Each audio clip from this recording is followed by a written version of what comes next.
phone, see if we can get an answer to the question this morning, which is what year were the Olympic Games hosted in the United States for the first time?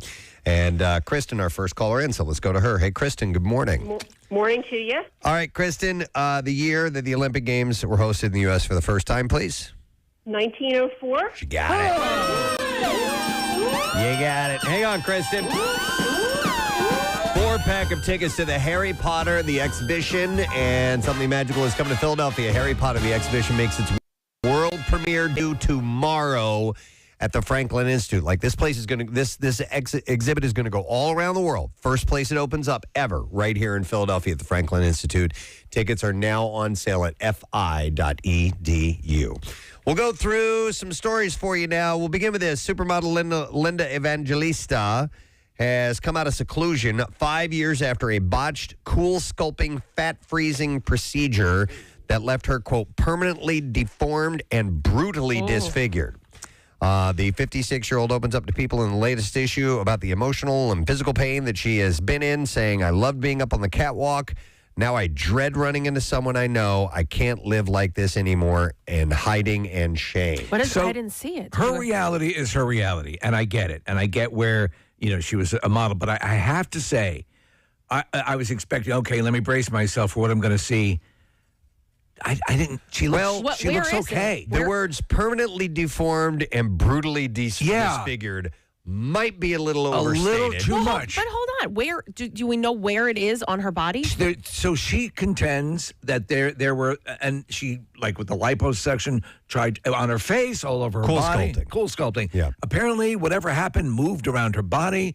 She feels it made her face look heavier. Mm-hmm. But I'm looking at a picture of her. Kathy, look at it. That's the cover of her People magazine. Right. I think she looks fine. Not disformed. All right, but it's what you perceive, I guess. Yeah. There are other parts on her body, too. So despite having 2 corrective liposuction procedures after this, so this is later. Let me read you how this went along. So she, in June of 2016, a doctor diagnosed her with paradoxical adipose hyperplasia, which is a rare side effect that affects less than 1% of cool sculpting patients, where the freezing process causes the affected fatty tissue to thicken and expand. She filed a lawsuit in September suing cool sculpting parent company Zeltique Aesthetics for $50 million in damages. So essentially, Kathy, it does the exact opposite. It does the opposite. And I'm looking at the picture. So basically, what is it? It looks like fat pouches. Right. So she alleges that she's been unable to work since undergoing 7 sessions of cool sculpting in a dermatologist's office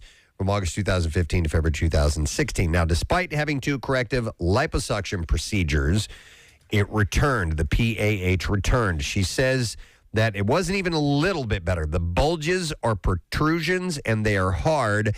If I walk without a girdle in a dress, so it's elsewhere, it's not just okay. If I walk without a girdle in a dress, I will have chafing to the point of almost bleeding. Wow, all right. Because it's not like soft fat rubbing, it's like hard fat rubbing. So it looks like it's like she has a part of it on her upper body, like kind of maybe where her bra would sit, and then her legs and her stomach area. So when she was talking about her face, again, that's what threw me off, because I think she still looks, she's an attractive woman. Well, when I hear the word disfigured, I think of the face. So do I. So do I. Maybe she means it elsewhere because she is a model. Yes. Right. Well, that's what I when I asked, because you can be disfigured somewhere or some form of disfigurement under your clothes. Sure, that we're but not you automatically think of, as Preston said, the face. That's what I always think of. And you guys ever try the cool sculpting? I did it years ago. No. I know people have done it and had good success with it. It was totally fine. I did it for an endorsement thing, and it was a local place. I think it was in King of Prussia or whatever. It is funky because there's different ways of doing that type of thing. You can do like hot treatments, and you can do cold treatments, and obviously this one's cold. But basically, they kind of like freeze the fat, and the fat cells die. Well, as Preston said, that like this particular thing that she's talking about having is less than 1% of the. Right. I mean, it is there. It's a risk. Yeah. And I'm looking at a more detailed photo of her. Can you make out stuff? Oh yeah, Preston? big time. Steve, come around here and look at this photo that Nick pulled up on this monitor. You can see this right here underneath her armpit.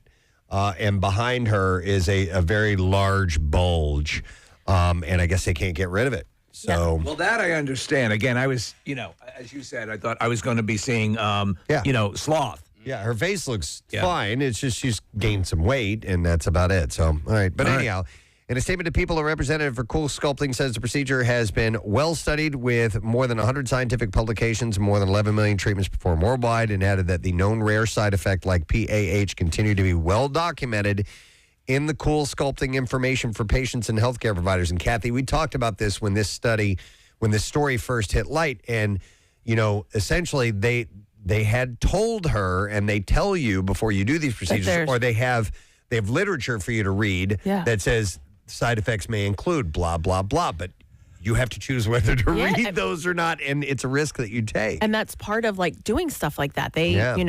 You're signing this, release form or whatever it is, saying you're aware of the side effects. That's what I get so nervous about all of this stuff, because if somebody tells me something, I'm like, oh, well, that's probably going to happen to me. Right. You know what I mean? So it's like, oh, well, it's happened to someone. That's why they have it. I mean. Oh, only 1%. The Botox travels and paralyzes your whole body. Well, I'm going to be 1%. Right. So anyway, we'll see if this goes anywhere. In an interview with The Guardian Wednesday, Jane Lynch opened up about her relapse into alcohol addiction. Oh, wow. Yeah. The Glee alum told the outlet that she began drinking again while working on The Good Fight, which she appeared in from 2017 to 2021. Lynch said, I went back into denial after all those years of sobriety and self-knowledge. I fooled myself. I woke up one day and went, I'm back. And she attributed the backslide partly to boredom. And she said, I can see that. She said, I think I got to a point where nothing was doing it for me anymore, which is a pretty plain statement that is absolutely true. Do you know where you hear that phrase uttered over and over again? Is in the documentary series about Hugh Hefner and Playboy. You will not believe. Yeah. I mean, you will not believe what he was doing. You will not believe what he was having the playmates do chasing. This doesn't do it for me anymore. I need more. I need something else. Right. I mean, it is amazing. So 6 months later, she went back to AA, and she says, quote, and it was over. So she's back on the right path. She's very funny. She plays Steve Martin's ex-stunt double in Only Murders in the Building. Oh, my God. Yeah, I got to catch up on that. Chet Hanks opened up about what it's like to be the son of celebrities on his YouTube channel Tuesday. The eldest son of Tom Hanks and Rita Wilson appeared to throw a little bit of shade at his famous dad, saying that he, quote, didn't have a strong male role model. Oh. Yeah, while he was growing up. Preston, I've been with Tom and Rita, and they are a wonderful, wonderful couple, and I totally repel, and I do not accept this. It's okay. Not the proper assessment. Thank you, Regis.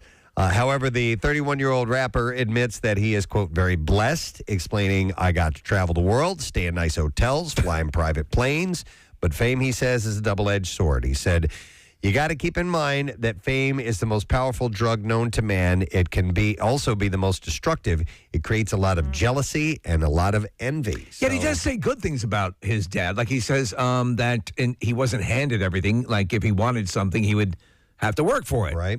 So, I mean, I don't know. I watched a bit of it. It's so weird, though. It's one of those cases where this is what you would not expect to see when you're looking, of course, Tom Hanks and Rita Wilson. If you're looking at their kid, he's looks like almost like a punk rocker. Yeah.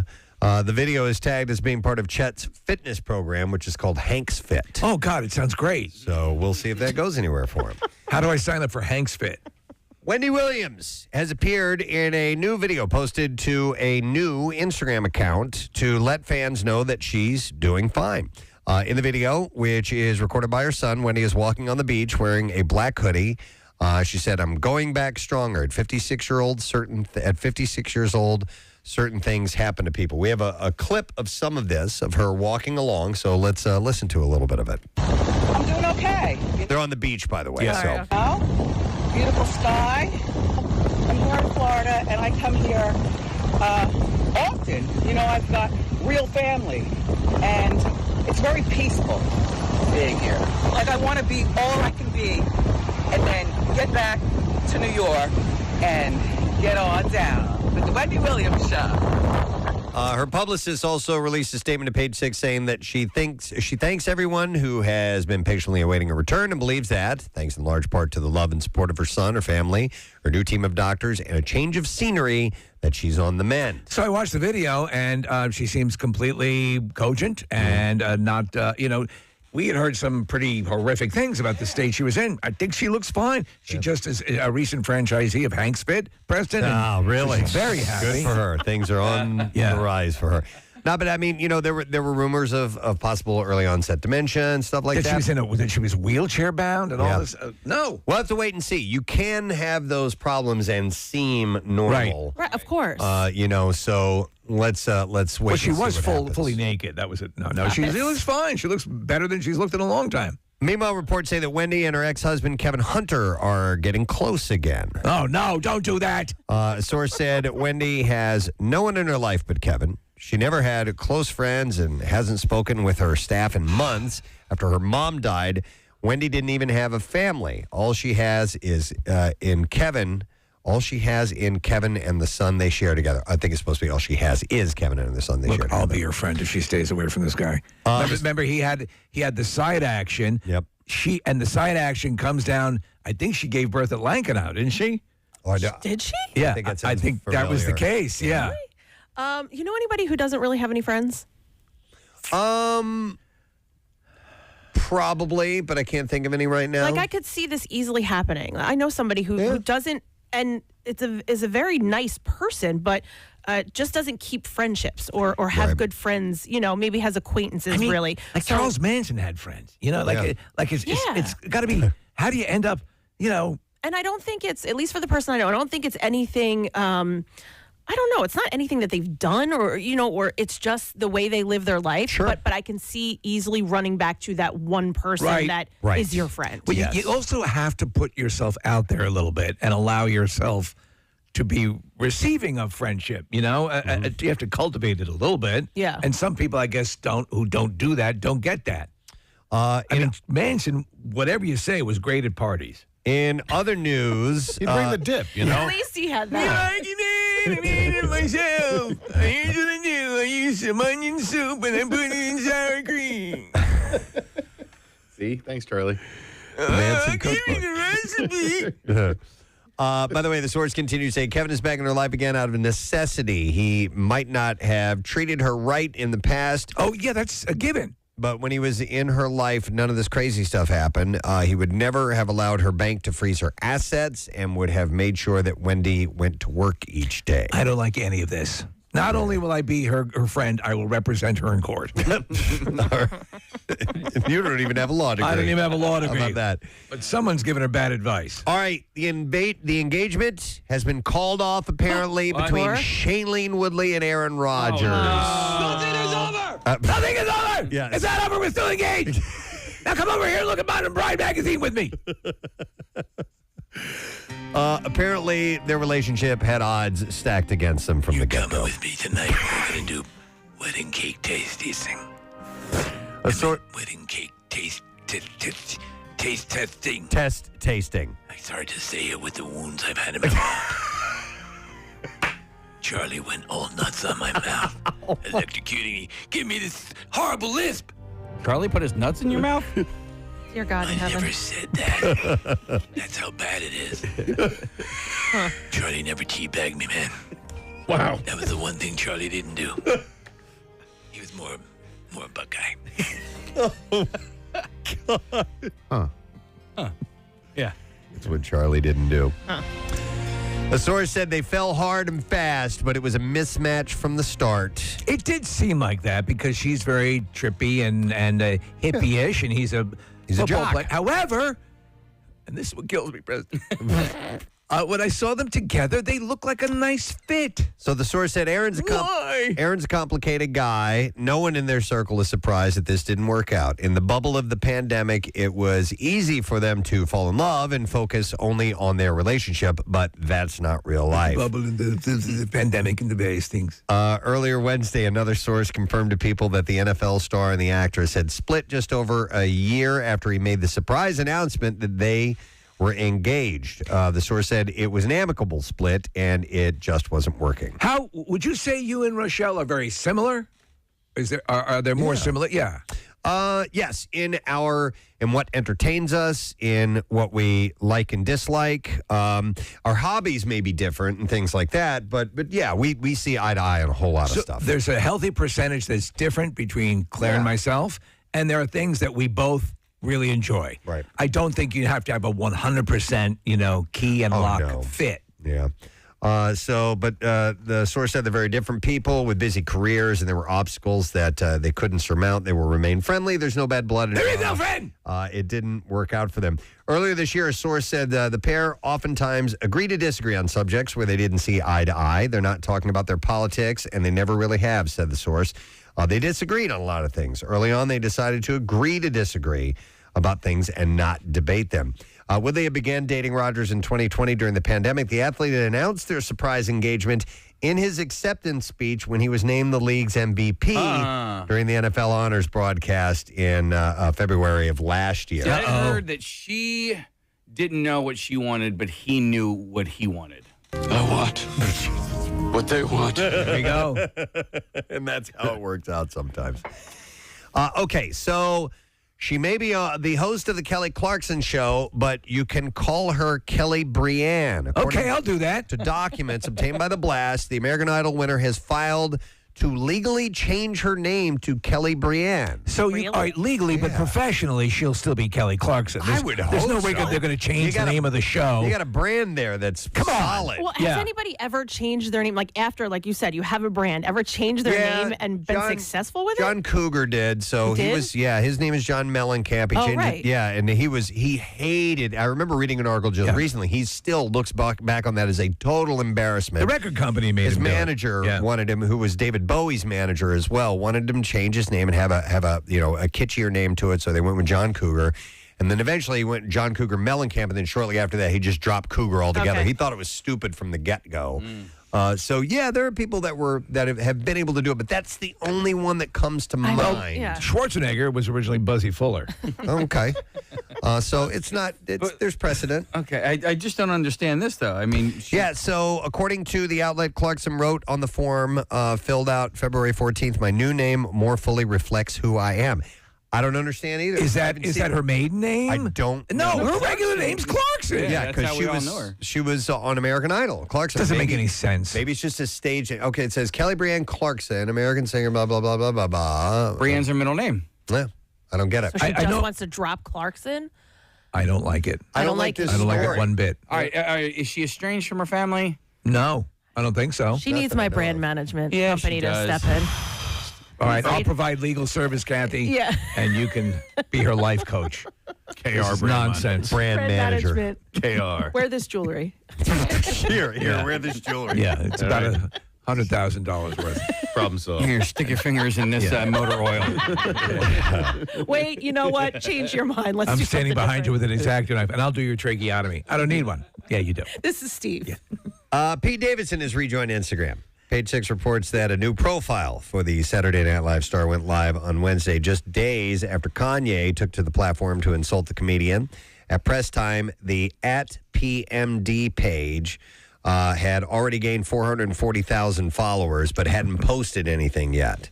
So his connection to Kim has now made him a more valuable property, and so people are going to jump right on board. He's following two people on Instagram. The first, as you would expect, is Kim Kardashian. The second, I admire, is Sebastian Stan. Oh, well, that's a good choice. Yeah. Really? Yeah, so, Pete is an interesting fella. Nice. But you're right. He has just upped his influencer capability dramatically. Big time. So it's a boy for Sharna Burgess and Brian Austin Green. Yay! The dancer made the gender reveal announcement on Instagram Wednesday, and she said, and suddenly my world would never be the same, forever greater, forever expanded and deeper, forever abundant and unconditional. Blue heart emoji. Baby boy, July 4th-ish, 2022. This is the first child for Burgess and fifth for Green, who shares 3 sons with ex-wife Megan Fox and 1 with ex-girlfriend Vanessa Marcel. So he's got a lot of kids at this point. What do you call it? Lauren Harris is pregnant with her second. Yes. And she is due on July 4th. That's okay. Oh, well, there you That's go. America's That's birthday. what you're hoping for, right, Case? Yes. That means you'll probably get an invite to the delivery room. Probably. Yeah. Probably. I might be busy. Let's see here. Peacemaker has been renewed for a second season on HBO Max, but you guys knew that was going to happen. Yeah. Creator James Gunn and star John Cena announced the news on social media on Wednesday, and Gunn is set to direct and write all of the episodes for the new season. Here's what I hope they don't do. I hope they don't feel the need to bring in characters that everybody knows. Do you know what I mean? I don't know any characters in this show, and I'm okay with that. And so they don't need to be bringing in. Do you know what I mean? I think that's the modus operandi here. Yeah. I think they're committed to that. So this again, Preston, I was in the James Gunn Suicide Squad movie. I found Peacemaker to be okay, all right, and then they're making a series about this guy. Yeah. Okay, and then I watched it. This show is awesome, and if you like The Boys or anything like that, it's over the top. And he has such creative control over it, James Gunn, with the writing and directing, that the quality just stays so consistent. It's a great show. And Marissa let me know that our own Sydney, disc jockey here at MMR, has created a list of the glam metal moments nice. in the show Peacemaker. So if you're interested in who some of the bands are that play those songs, there's a ton of them. Then you can check out that. It's on WMMR.com. Let's see what else we have here. For Deadline reports that HBO will air the Larry David story, a 2-part documentary about the award-winning producer, writer, and comedian on Tuesday, March 1st. And the film will also be available for streaming on HBO Max. You got to see footage of Larry David from the time that show Fridays was on, which was supposed to be a competitor, obviously, to Saturday Night Live. Mm-hmm. He had the world's worst hair, man. It was really? Horrible. In fact, see that. They keep showing pictures of it up on the screen here in quick flashes. But I'm like a tangled knot. It's Larry Fine. Yeah, exactly. It's, of the Three Stooges. Right. He had the Larry. Let's see. According to Deadline, Kate McKinnon is set to join the cast of Barbie. The film will center around the iconic Mattel doll line, with Margot Robbie in the title role and Ryan Gosling playing the part of her boyfriend, Ken. No word yet on who Kate is going to be playing in that movie. Who was the sister? Was it Skipper? Skipper, right? Oh, so, yeah. Right? Yeah. That was like, I think I had Skipper for like a short time, and then I was like on my way out with Barbies. Skipper, and then there was a PJ, I think, was one too. My sister had all of them. Yeah. Who was the brother of Ken? Yeah. I don't remember. God, I loved Barbies. Yeah, man. There was a time with my daughter that we had, I think we counted like 65 of them or something Remember, ridiculous. They're didn't you expensive. used to find them like because she would undress them and there would be like naked Barbies laying around all over the house, and sometimes in weird positions, just in the way that they would end up on the floor. It looked like there was an orgy. It was hilarious. Ken had a brother named Tommy Carson. Not Johnny Carson, Tommy Carson. It is hot outside today. How hot is it? Fortunately, you don't have any balls. I don't have genitals. All right, and then one last story. The world of Yellowstone got even bigger. On Tuesday, Tanya Giles, Chief Programming Officer for Viacom CBS Streaming, announced that its popular Yellowstone spinoff 1883 is returning to Paramount Plus for a second season. News of the renewal comes after 1883 smashed the streaming service global record for the most watched title ever. Real-life couple Tim McGraw and Faith Hill star in that. Of course, follows the Dutton family as they embark on a journey through the Great Plains with plans to create a better life for themselves in Montana. Additionally, Giles announced the plans for another Yellowstone spinoff titled 1932. Okay. Oh, so it's a generation later of the Dutton family. So they are going to milk every bit of this. I am thoroughly enjoying 1883. Okay. And for the first at least couple of episodes, didn't even realize that it was Tim McGraw and Faith Hill. They're good. Really? No, they were so good. And I had no clue. The only actor that I knew was Sam Elliott. His character has me like weeping every single episode. He's so damn good. I haven't, I don't know if it's finished or not. Listen, this is basically the Oregon Trail. I haven't seen a Western or a frontier anything like this before. Me as a person born in the 70s and raised in the 80s and 90s, I had no clue. You didn't do a lot of wagon trains. Well, I didn't know how difficult and how dangerous and deadly the Wild West was. Just surviving. Just surviving, yeah. You would go miles before you could recharge your canister. And how did they do it? How did they absolutely? I loved Yellowstone so much that I'm nervous to start this because it's nothing like it, though. That's the thing, Kat. This is a Western, so this might not be your cup of tea. That's what I'm worried The about. next generation I'm not is going to be into it. The 30s, right? Yeah. Right. And then there's the one that takes place in the 50s. Dutton goes to Rydell, right? Listen, this show is defying. Yellowstone defied expectations. Yeah. Big time. I mean, it is massive. I said no to it for so long. I'm like, there's no way I'm going to be into this family living on a ranch. Like, no thanks. And then, like I said, halfway through the first season, I was like, I started dreaming about it like I was living there. I'm going to have to get into it. The daughter, the daughter in the show, I don't know who she is, but she is, I'm mesmerized by her beauty. She's just perfect. Oh, wait, in which 1883? In 1883, yeah. Okay. All right. Isabel May. Oh, my God, she's so pretty. Okay. Yeah. Oh, You're going to be my regular prairie thing. You're going to be a regular prairie thing. You're going to be my regular prairie thing. Oh, she looks a little like Jennifer Lawrence. Yeah. She does, very much. In that particular photo, she does look a lot like her, yeah. All right, listen, we got to get enough of this Shut talk. up. More It's Yellowstone. over. Nothing's over. Yeah. Yellowstone's not over. They're already playing 2 sequels. And then a third. What? Casey never was in the Conestoga wagon. He doesn't know. Riding around saying, how come it wasn't like for me in the 80s? Nothing is over. Nothing is over. You never had to eat people on the wagon train? Closely came as eating gravy train. Word on the street is that the new rom-com Marry Me, starring Jennifer Lopez and Owen Wilson as a starstruck couple, will give you all the feels. And in this clip, director Kat Corio, Quiro, maybe is how you say that, shares her favorite aspects of the film. Here we go. I'm excited for people to see this film on a number of levels. You know, the highly produced songs, and then the tooling around on the piano and figuring out the words, and then performing from the heart in a really simple and beautiful way. I think it's a breath of fresh air to have something that legitimately makes people smile and feel happy. Yeah! Nothing is over! Nothing! Will you marry me or not? Marry Me.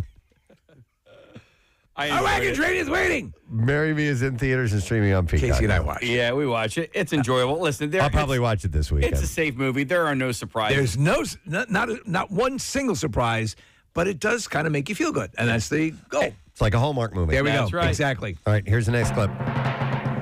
John Cena has reprised his villainous role in HBO Max's newest superhero series, Peacemaker. And in this clip, we hear director James Gunn talk about what made him want to create a show dedicated to this character. I felt like there were so many things that John and I talked about on set about how he felt isolated from everyone else, about how socially awkward he was, about how he brags about himself and talks about how great he is, because he feels like he can't connect with anybody else through any way other than dominating.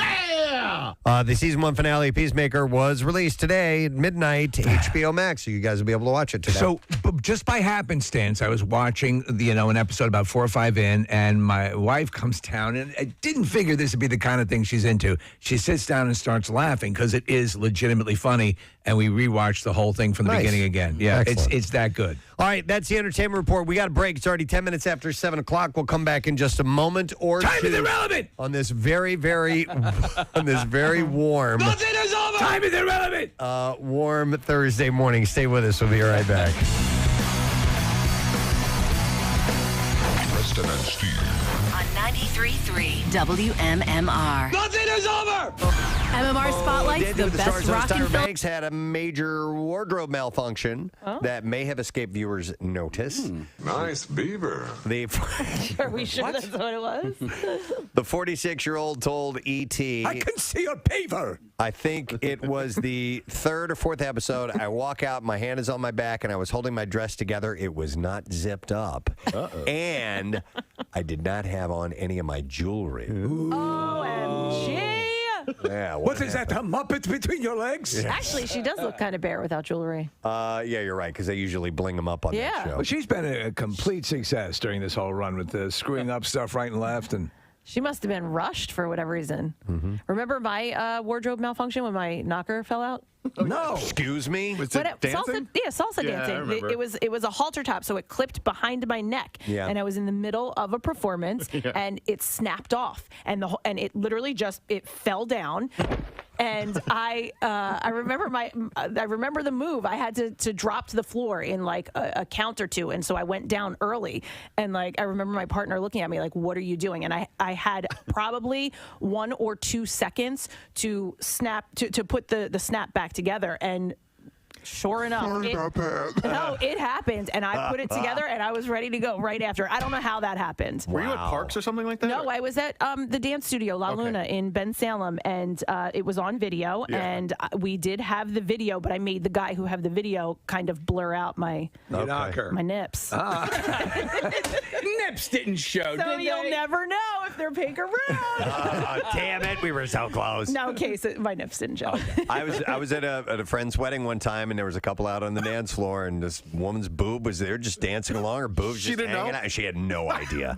No idea. Dude, those things Somebody eventually said something to her. They're so tight, and sometimes it just like pops out the top, and you don't even know. Well, my wife's old roommate she was wearing a top that was so loose that we were. It was like a Saturday morning. We were on the back patio having a coffee. She must have like bent over for something, and then she came back up and full on. She didn't even know. I had to be like, "Yo, dude, your boob is," because like I guess like the nipple kind of got caught underneath the neck of the shirt. It was the neck of the shirt had come down. That is a loose-ass shirt. That is a loose-ass shirt. I was like, dude, you're... I just got... Your boobs are hanging out! Just one. I just got a text from the guy who has the video, and he said those were the days. Yes, they were. Giving the gift is more important, I think, than the receiving. So I'll get some things from my wife. She'll say, here's something that I like, and here's something, and so I will get some good gift ideas. But the ones that I'm more excited about are the ones that go, you know what, man? She didn't ask for this. I don't even know if she even knows that this thing exists, but I think she would like this. I have a couple on the list this year that I'm really excited about. Sometimes you go for it, and sometimes it'll be like, oh. And like, I missed on that one. Oh, dude, Rochelle told me that she's like, there's one gift I'm really excited to give to you. And I'm like, there's nothing that I'm excited to give you. Oops. So do you have something? Oh, yeah, I have several things. All right. I have several things. But there's nothing that's like, wow, is she going to freak out when she gets this? You know what Preston, I mean? I don't know if you've seen it, and it might be a last-minute thing to add to the list. It is it's a dildo mounted on like a machine gun thing. All right, hear him out. Hear him out. It's like a machine gun truck. You've seen those. Yeah, I know what you're talking about. But they look expensive, like though. The perfect holiday gift. You know what? You can't put a price tag on love. No, it's a gift that keeps on giving all year. Yes. Wait, Steve, let me ask you a question. Oh, it's got a pull start? Yeah, oh, my God. Son of a bitch. Yeah. The bastard's powerful. There you go. The automatic. Oh, my God. Scaling toys. It's real? Yeah. Oh, yeah, of course. Oh, jeez. Come on, Kat. What were you going to say? Come on, man. Yeah, What are you I'm talking about sorry. here? I don't know what I was thinking. I'm an influencer for this stuff. Steve. Oh, my God. Yeah. The machine gun dildo company contacted me and said, let's collab. Let's collab. DM me. All right, another fact that we learned from the Just Saying Institute, located over 200 sprawling acres in West Virginia. The last decade from researchers. If your ex wants to be friends, they might be a psychopath. If your ex wants to be friends, that's sign of being a psychopath, possibly? In 2016, researchers from Oakland University in Michigan found that people with the so-called dark triad personality traits like narcissism and psychopathy, I guess is how you say it. He's a member of the dark triad. Like Cobra? I'm going to have to take him out. Often keep their exes. He's the disease. I'm the ex-boyfriend. No, they often keep their exes around for calculating, self-serving purposes. Okay. A desire for continued sexual access, financial help, or a need to still exert some control over a former partner were among key reasons for maintaining contact, especially for men. These are facts, yes, from the Just Saying Institute. From the Just Saying Institute. That we end up just saying things at the Just Saying Institute. That we have found out over the last 10 years about relationships and That's a decade. Love and sex and all that stuff. So how about this one? Speaking of sex, that sexual afterglow that you feel after sex will last about 48 hours. Really? Yeah. You mean longer for you, Cather? No, it seems to diminish pretty quickly. Yeah. Are you sure? Because you had to clean up right after. Off of me. Get it off of me. But the glow, get it off. It's like it's like you've sat in the bedroom with me. Get it off! You have this glow. It's the light refracting off of it. It's shimmering and shiny. Get it off! It's glazy. I look like a Krispy Kreme. So you're generally in a better... Get your blanket and pillow. You're sleeping on the couch. You're generally in a better mood after sex thanks to a flood of endorphins and other feel-good hormones released post-climax. The positive effects of getting laid last up to 2 days. And that the feeling can help couples bond over time. I always let out a big sigh when I close the laptop. Says there might clear history and there might be. Erase the history. What's on Google News?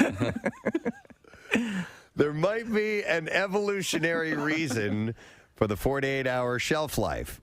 48 hours is roughly the same amount of time that A, conception is maximized, B, it takes sperm concentrations to be restored to peak levels. Do we have to guess which one? And C, no, these things all happen. All the above. And C, sperm remain maximally viable in the female reproductive tract. So all of that happens over 48 hours, and it's all apparently. You're the semen. I'm the afterglow. Just let him be here. All right. Let him be here. That's Cobra. That's Cobra. I apologize. He's a professor at the Josane Institute. I didn't know. Oh, my God. All right. Josane Institute. I'm a professor teaching classes daily. Let's take a look at the NJM Insurance Group traffic. What's going on, Kath? So we have looks like an accident on 95 northbound. So I had to fake like I was having stomach problems a little while ago. What time is it? 7? Yeah, so a little less than an hour ago, I acted like I had some stomach problems so that this time around it would be more believable. So these guys have no clue what's going on. The right lane is blocked with an accident. We're also slowing from the Boulevard out to Belmont, and then from the Blue Road to 202 eastbound side, slowing from the Blue Road into Belmont, and then Montgomery to South Street 422. So what's going to happen now is I'm going to end up outside, above the 4th floor, outside the windows of the Preston and Steve show. And they have no clue what I'm doing. They think I'm taking a dump. And then in New Jersey, 42 north backs up from the Black Horse Pike to 295, 55 northbound jams Deptford to 42. And that's your traffic on 93.3 WMMR. Preston, may I ask you, take a gander out the window there? Uh-huh. Oh, my God. Oh, my God. Jesus Christ. Oh, my God. What the That's hell? good. What the hell? No, that's Casey. I thought it was just a dude working out there. Got a helmet on. Hang on, let me explain. We have construction going on in our building, and it happens to be outside of our window here that these guys are out on scaffolding. And Casey's out there. He's outside of the studio. And I just looked over and I saw a guy's bare ass up by the window. And apparently that's Casey. And he's calling the hotline right now. Hang on a second. I love that the other construction worker out there is really not phased at all. And he's is going about his continuing to business. work. What the hell are you doing? Oh, I don't know. I was presented an opportunity to be on the other side of the glass, and I just jumped on it. Sorry. I'm mooning you, and they gave you the finger, and you flipped me off before you realized who I was. Well, you were flipping me off. I know. You're like, I'm just going to give this guy the finger back. Yeah. And then you're like, oh, my God, that's Casey. Yeah. So, hi, guys. Do we get a picture of the actual mooning? Because it was amazing, especially with the skyline behind you. No, we missed it. Oh, damn it. We can recreate it. I'm sure Casey doesn't mind dropping his pants again. Case? Yeah, I don't know how to mime. Is that what you were saying? You know what's great on the radio? We had nothing to do with miming. I was wondering if you could drop your pants again because we missed that. We didn't get a picture of it. There we go. All right, so he's miming on the radio. Would Casey mind, I think is what you said, not mind. My mind, it's the same thing. He started doing the fake pane of glass thing. Is that what he thought I said? That's adorable. This other worker, I just love it. Casey Mundus again. He looked at him and he didn't crack a smile, nothing. Well, the first time, Kathleen, I did it, you were still doing your traffic. He was the only one who saw me, and you just hear him go, "Are you serious?" Yeah. Casey, is it cold out there at all, or is it protected? What's that? Is it cold out there at all, or is it protected by the glass at this point? I'm totally fine. Yeah, no, we're completely enclosed in glass. So the outer glass is it's cut off from the elements outside. So, yeah, so they have this atrium that they're adding to the building here. Ask this construction worker what his name is. Oh, jeez. Oh, man, I don't want to do this. Hey, what's your name, by the way? Robert. That's Robert over here, guys. Hey, Robert. We've been looking at Robert's ass for the better part of the morning, so yeah. Hey, guys, I hate you. I'm trying to do my goddamn job. Seriously. Okay, how did you get out there, by the way? So you got to go down the third floor. Well, first I had to sign a giant waiver, and then I put a hard hat on, and then I went down to the third floor. I walked out. Had to climb up a ladder. Oh, really cool. Yeah, I've been wanting to do this stuff for a while. Hey, let me ask you this: is the fart earlier? Was that you about to go out onto the scaffolding? Okay. Yeah. Oh. So Casey was faking a bathroom emergency, and he came back and said it was fart. And I was like, I thought that was a little odd. No, because if it's Casey, you would have figured he would have crapped his pants. Right.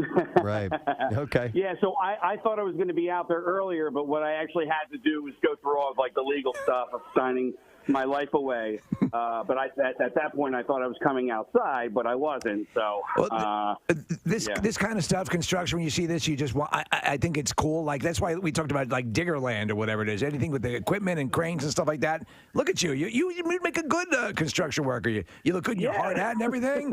The way you moon. Right? I think you look like the foreman. You know, like really? You look like the guy in charge of everybody out there. Are you sure it looks like a fireman? That's a fat joke, guys. A fat joke? Yeah. All right. Well, get on in here. All right, come on back in. All right. Bye. Guys, I thought it was a guy who works here that maybe was a listener and decided to show us his butthole. But no, it was Casey. Very much, Kathy. It's Shirley you know what? Bassey's guess. Why don't we unload some of the junk drawer stuff? Oh, really? Right? And normally it's kind of a Friday thing, but there's a lot of stuff that's been piling up in the past few days. And I think it's definitely worth mentioning in the junk drawer this morning. I'm going to start this story. Let me dig in there. Yeah, come on, sell it, man. Let me dig in there and find something. I saw this morning. Disney has launched a new business for fans who just can't bear to leave the pristine, family-friendly world that the corporation has nurtured throughout the theme parks and media ventures. I saw this. So Story Living by Disney will operate as part of the company's theme parks division, developing a series of master-planned communities for residential living designed by Disney's creative staff and offering the same pampered tranquility found in its resorts. I bet you know, because I know at least 2 or 3 people who would absolutely do this. Yeah. Who go to Disney multiple times a year. Yep. Well, Rodney's a big fan of our engineer, our genius engineer and Renaissance man. He goes and does the cruises and all that stuff. I bet you this would appeal to him. Wait, so you would live in the Disney bubble. Yeah. Because my cousins lived in I forget the name of the town that it's actually in, but it's not Orlando. Like it's even closer to Disney. I mean, they were on top of Close-lando. the resorts, and that was their home. And I never really understood living near such a large, tourist attraction and how it didn't annoy them. This promotional video that came out says, picture an energetic community with the warmth and charm of a small town and the beauty of a resort. Only one location has been announced so far, a community of 1,900 housing units named Cotino. That will be built in the city of Rancho Mirage in California's Coachella Valley. In fact, a location where Walt Disney himself once lived. Okay, I'll live there. Yeah. Listen, I've only spent like a long weekend in that area, but I fell in love with it immediately. Except for in maybe July and August. That's where you're going to have some problems. Concept art for Cotino shows villas, condos, and housing complexes clustered around 24-acre Grand Oasis, which Disney says will offer clear turquoise waters powered by the Crystal Lagoons technology deployed at its resorts. Amenities include shopping, dining, and entertainment, as well as a beachfront hotel and clubhouse hosting Disney programming, entertainment, and activities throughout the year. Members of the public will be able to actually visit Cotino by purchasing day passes, while a section of the development will be set aside for residents aged 55 and up. Prices for accommodation and financing options have not been announced yet, and Disney has also yet to share when construction will begin or when residents might be able to move in. My brother-in-law's mother and sister would go multiple times a year, and they do the cruises. They do, basically the life, they were focused in on living in Disney anyway. Yeah. So this to me is actually a very smart move. I mean, listen, if I could purchase in there and snowbird it, where I could just rent it out, because I don't want to be there in the summer. I bet you it's a chunk of change. Yeah, I know. Although Disney is branding and marketing these communities, it will not own, build, or sell the homes. Instead, it will be partnering with third-party developers to carry out the work. They're working with Vivid, right? Yeah. Yes, Vivid Entertainment. But Steve, if I could buy this and then hopefully, rent it out for the times that I'm not going to be there to help, cover the cost of, the mortgage, I would totally do that. You know what they should do? They see these commercials for these retirement villages. They should let really young people move in, because that to me is an optimum situation. I've always wanted to do that. So your neighbors are going to be quiet. Yeah. They're going to sleep at 2 o'clock. I don't know why young people don't move into retirement communities. Yes. They look so fantastic. Really, you have to be 50. You're not allowed to. If you're faking it. Fake it. Yeah, I'm getting a fake ID. I'm moving, like at 55 plus, I can't wait to move into one of these places. I was getting my hair cut yesterday, and the gal that works there says that she just got back from a vacation at the Villages. Yeah, sure. In Florida. Yeah. And she said, she was telling me some things that you can be, I think you can be 19 years or older as long as you're living with your parents. All right. Or something along those lines. I'm out. But she also said it's like 20 some odd miles. It's not just a community. It's like gigantic. It's like a town. And expanding. Essentially, yeah. There's, Buffett has one, and they advertise it on Wheel of Fortune from time to time. They'll have margaritas a week or whatever. It looks great. It does. Although, part of it is just like, man, this is so unbelievably manufactured that it throws me off a little bit. Mm-hmm. But the fact that these things exist and they're moneymakers, whatever. If it works for you, it works for you. Mm-hmm. Yeah. This is and you're liking this, huh? I love it. We're looking at a rendering of it. Well, why don't you talk to Pluto? He's the one who's handling all the real estate. So Cotino, for example, is being built. So I told you they're not owning it or building it. But it's being built by DMB Development, a company that's constructed a number of luxury communities in the U.S. abroad. These include Silverleaf, Arizona, which is, quote, a private haven of rare grace and refinement. A private haven of rare grace and refinement. Kukui'ulua in Hawaii. Kakalula. A place for discerning families who seek to balance luxury with the laid-back lifestyle and awe-inspiring beauty of our island home. But it's also not the first time that Disney has explored residential developments like this. In 1996, it opened the gates of Celebration, Florida. That's the place. That's where my family lives. Celebration, Florida? Yeah. A master-planned community near Walt Disney World Resort, and in 2011 opened its luxury Golden Oak Resort in the same state, where price for homes originally started at $1.6 million. Wow. And famously, Walt Disney himself wanted to develop a utopian city of the future named Epcot. But obviously that turned into a theme park itself. Right. I guess you can't live there, right? It was they called it hugely ambitious, the original plans for Epcot, and they were never fulfilled. While Celebration, Florida suffers all sorts of mundane and unmagical problems like leaks and mold and maintenance issues. They weren't responsible. Disney wasn't responsible for the maintenance, but with this latest Disney mold venture, Disney apparently wants to revisit the residential dream while focusing on the vague and eternally sunny concept of, quote, storytelling. They said it's all about expanding storytelling and story living. What does that mean? But that's what we don't know. Is story living just the company's way of saying you'll have a really nice life if you pay us a lot of money, or is it planning something nearer to the brand of lightweight immersive theater deployed in its parks and themed hotels? Or are you at home in bed and then the PA system comes on? And then Goldilocks said, "This soup is too hot for me." Not living in reality. Yeah. Yep. But that is actually part of the charm. You remember those people who freaked out, who are actually going through like post-traumatic stress situations because they wanted Pandora. Oh, they got so immersed in Avatar that they wanted Pandora to be real, and they were having like withdrawal symptoms. Yep. And also, it says here, every single element of these communities will be steeped in a story. I love the idea, Nick, of being like in your mid-20s, early 30s, moving into a retirement village. You'd be like the Fonzie of you'd be so cool. You'd be so cool. What are the young guys doing? Kristen's got a comment on that. Hi, Kristen. Good morning. Good morning. How are you guys? Good. What's up, Kristen? So I wanted to let you know we were actually trying to fight a retirement community where I live in Flowertown. And one of the reasons why was because if they do not sell all of the units to 55 and older, then anybody can live there. Huh. So you just got to find the right one. So if they have vacant properties, and is there a certain amount of time they have to sell them before they can allow younger people to live in those homes?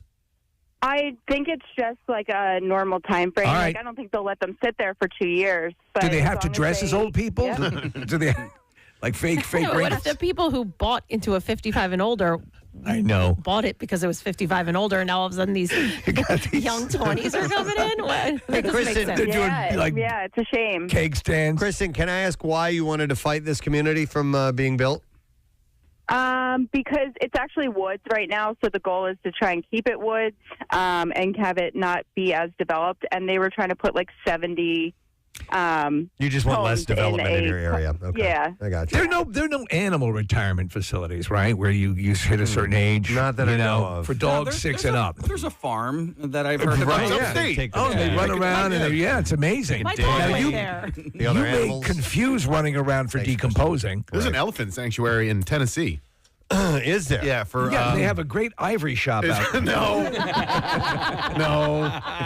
It's for retired like circus elephants and zoo animals. And the stories they tell. No. I think all 3 elephants from the Philadelphia Zoo ended up going to this place in Tennessee. When I worked with Jimmy Durante.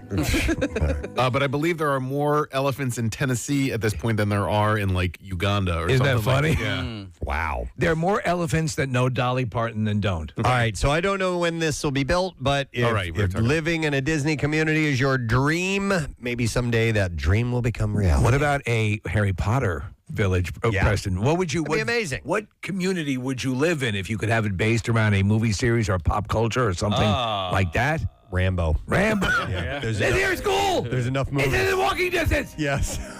So there's enough. There are enough films. I suggest you mow your lawn. There'd be an archery range. Archery. Explosive archery range. We have all so much to offer. Camouflage classes. Absolutely. Cake sales. Yeah. How to eat billy goat. Things that will make a billy goat puke. Whole thing. Lots of stuff. All right.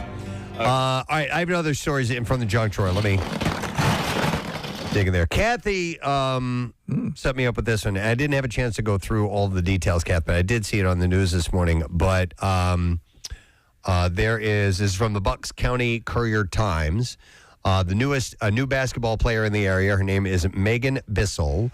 She is the manager of the Council Rock North High School girls basketball team. But prior to the team's season finale against visiting Academy Park on Friday night, Bissell traded in the manager's clothes for a basketball uniform, and she came through. Megan's is a special needs senior at the school. Scored 6 points and grabbed 3 steals. Oh, I saw this story. This is beautiful. So apparently she was the manager, and she always wanted to play a game. She would ask to play a game. And I think, I'm not sure if it's in this article, but I think that this game was formed and that Academy Park agreed to play this game just so she could play in it. Really? Like I think this was a special game, yeah. It was a night Megan will never forget, and no one else there will forget it as well. According to, let's see, who says Stephanie Bissell, Megan's mom, said last week the athletic director came up to me and asked if she would want to do this, and I said yes. And they gave her a uniform. She tried it on. She was so excited she wanted to wear it to a few other games, but I told her that Friday is your day. She put it on after school and wore it all day, and it made her part of the team. Oh, my goodness. So her performance was the highlight of the night for both teams. She was the star in front of a gym that was packed with her fans. And not only was it her friends and family, but the entire Dance Academy in Holland, where she and her sister Olivia performed, made the trek to Council Rock North for the game. Jeez. That's pretty awesome. That is amazing. There was another story I saw. I don't know if you caught it yesterday, Preston, about basketball. There's apparently. Did you see the 7'6" grader? I had that coming up in the bizarre file. Okay, yeah. So we'll get to that a little bit later on. He's the tallest teenager in the world. Oh my God. So with this, Kathy, I think we got to go 10 points to Bucks for this cool display. All right, pull out the board. And where do we stand right now? It was kind of cool that a Delaware County high school agreed to play in this game as well and make the trek all the way up to Council Rock to do nice? that. Yeah, it was really. Did they get? Well, he has to have to see. Will they give you points? I'm not going to lobby for points. Yeah. You're not? No. Why would I lobby for points for this high school that went all the way up there in order to make this young lady's dream come true? Right, you wouldn't lobby for that. I would never lobby for that. All right, we'll do 5 points for Delaware. Hey! Wow. Right now, but Bucksco gets 10. Yes, they do. All They right. deserve that. So the score They're just staying where they were. The score right now is Bucksco 45, Delco 70. This goes all the way to the end of the year. Right. We To got the a end long of way to go. time. So we have plenty of time. I'm just hoping a spaceship lands in Bucks County somewhere and nobody gets hurt. We'll eventually find out who wins the Bi-County Cup. If they're good aliens. Right. Oh, yeah. If they attack, then you're going to lose. I'll lose there. So I thought that was pretty great. So congratulations, Megan. That's awesome that you got to be It's fantastic. part of the team and playing the game and score some points, man. That's fantastic. All right, what else, Aaron? Let's talk about attractive people. Yes. I've seen a few. Texas Christian University researchers found that traits traditionally linked to attractiveness, such as symmetrical face and bright eyes, may be signs that the body is better at fighting off infections. So attractive people are better at fighting off disease. How wonderful. Isn't that great? Yeah. In their study, I look like a slug. You think he'd give me something? Scientists found Hey, you're good with colds. People rated most attractive by other participants also had higher rates of phagocytosis. Phagocytosis. Phagocytosis? Phagocytosis. Mike Tyson? Tysosis? Mike Tyson.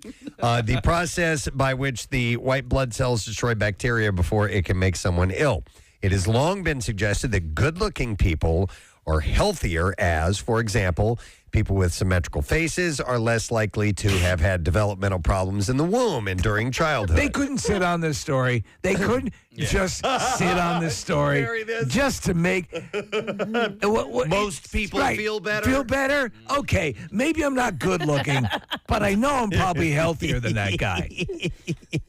It's just terrible, man. Just ball that one up and throw it into the waste paper basket. All right, I'll do it. It's gone. Let's find what else. As if is it in never the happened. Yep. The newest entrant into the fight for the electric vehicle market, the EV market share, is going back to the future with an all-electric DeLorean. It's kind of cool. All right. The infamous gull-wing car is being resurrected in Texas by a group of executives who most recently spent time at China-backed EV startup Karma Automotive. They are working with Stephen Wynn, who acquired the DeLorean branding rights in the 1990s and supplies parts for the 6,000 or so remaining vehicles. So this is Steve Wynn, as in Wynn Casinos and stuff? It very well might be. He's a multi-millionaire. I'm not sure if it's the same guy or not. Is he? No, well, man, then I give him a lot of credit because if your work ethic is that good. No, he's going blind. I don't think he's dead. I don't know if it's the same guy Maybe or he's not. blind and cannot see that he's dead. Teasers to a new DeLorean EV emerged this week with a social media campaign that kicked off before the Super Bowl, inviting viewers to sign up for its premiere in 2022. Let me ask you, Preston, prior to all the Back to the Future attachment, which gives it a nostalgic edge, what did you think of the way the DeLorean looked? Oh, when it first came out, it was amazing. I thought it was amazing. It was futuristic. Yeah. And then after a while, it got kind of played out because cars started to take on that sharper shape, less curves, less beveled parts in the body, and more streamlined, straight, kind of futuristic looking. And then so that look kind of got old after a while. But yeah, I always thought they were pretty cool looking. I did as well. And the body was made of stainless steel. However, what I did notice is that as they aged, get all scratched up and stuff. Yeah, it didn't look good. So it's not the first time the idea of a DeLorean redo has surfaced. Web searches turn up stories every few years about how Wynn has tried to revive the brand or produce low-volume models, but using an electric powertrain is a new twist on the idea. The new company is called DeLorean Motors Reimagined, LLC, and its chief executive officer is Just de Vries. The firm will set up headquarters and engineering outfit in San Antonio. You guys know that Nick Murphy is getting an electric vehicle. It's ordered, and he should have it in less than a month. And he's like super duper excited about it. And the idea that like you can go into a mall or you just order your car online like that is crazy. Yeah, that's been around for a while. I don't know. I still like the idea of, the dealership and that whole thing. I don't know how confident I'd be, but yeah, I mean, listen, a lot of people do it. And you have those, Carvana or whatever Yeah. You order it you're like playing a video game with a car. Go pick it up. The crane game with the car. Yeah. So new crews will have their work cut out for them with the DeLorean entering an increasingly crowded field of startups struggling to follow Tesla in the world of electric vehicles. I mean, like we're overrun with electric vehicles. What I would do is I would take that design, that DeLorean design, and just brush it up a bit. Most definitely. Yeah. I would hope they're going to do that.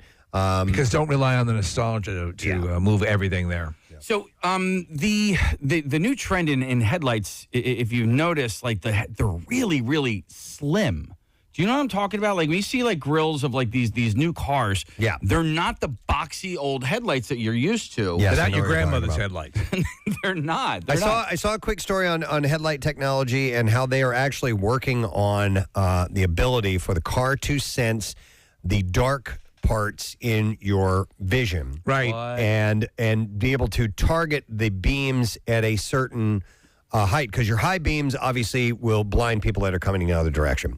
But they are working on a way to give you better views, but not blinding or a more illuminated view, and not blinding the opposing vehicle. And there's a way and I just saw a blurb about it. I didn't get a chance to read the full article. It's very cool. For a while now, on newer cars, when you turn, the lights turn in to your direction, which is very cool. What they really need to work on is the technology of sensing when other cars are coming, because, I don't know if you guys have this on, you have to have this on your car, where your car is essentially on auto, perpetually on high beams, and then whenever another car comes in, it will go to low beams. It works great, Sometimes it doesn't, and I'm getting blinded by other cars. You've been blinded by the light? I've been, seriously, wrapped up like a deuce, right? Not a douche. Revved up like a deuce. Revved up like a deuce? Sounds like wrapped up like a deuce. Wait, so okay. I didn't know that about the lights. What? That they're on high beams and then they... Yeah. So if you should have an auto feature. Yeah, I have it on my car. Yeah, so it'll be on high all the time, and then when a car's coming the other direction, it'll load, I didn't know that. Load the beams, yep. Mm-hmm. So anyhow, we'll see if there's a market for the DeLorean when it comes out. I want to go to a call. We're going to go back to the basketball player, Megan, we were just talking about. We have her aunt, uncle, Jamie, on the line. Or is it aunt? I don't know. We'll find Jamie? It's her aunt. Yeah! We knew it. Hi, Jamie. How you doing? I'm so fabulous right now. You guys are amazing for talking about this. Oh, well, it's an amazing story. I got to agree with Casey, though. I think Academy Park does need some points because those girls were so fabulous for doing this for Megan, and we just feel so blessed that everybody's been so supportive. Jamie, was it a game specifically so Megan could play? Correct. Kathy's got it right. It was a 2-minute period prior to the last varsity game. It was just so spectacular, the support that we had. And Megan was amazing. The girls let her shoot. She got 3 baskets. She got a steal. I'm still shaking. This has been, man. So cool. She was on Fox News last night. She was on NBC last night. She was on Fox last week. It's crazy. That's awesome. That's So I just wanted to call in and thank you guys because I've been a long-time listener. I won tickets to see Metallica last year virtually by getting the answer wrong. I gave you guys, excuse me, not forgive me, for the Julie Jerkoff. Julie Jerkoff. See, it all goes back to Julie Jerkoff. It goes back to Julie. That's awesome. Jamie, so Megan is going to graduate this year. Do you know what her plans are going to be after graduation? Well, Megan, she loves theater. She loves musicals. She loves acting. She actually tried out for the mayor of Easttown. So I think she's looking to continue on trying out for roles. Nice.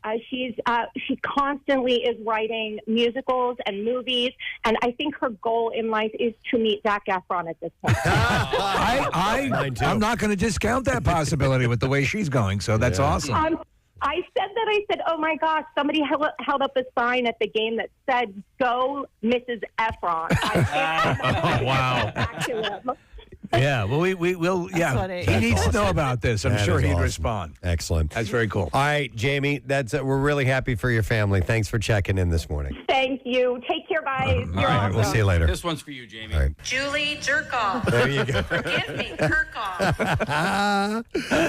All right, do I have time for one more case? Yeah, man. Yeah, let me dig in here. There's a bunch of ones that I can choose. Yeah, I'm still See, I close my eyes and I see you actually with a drawer pulled out.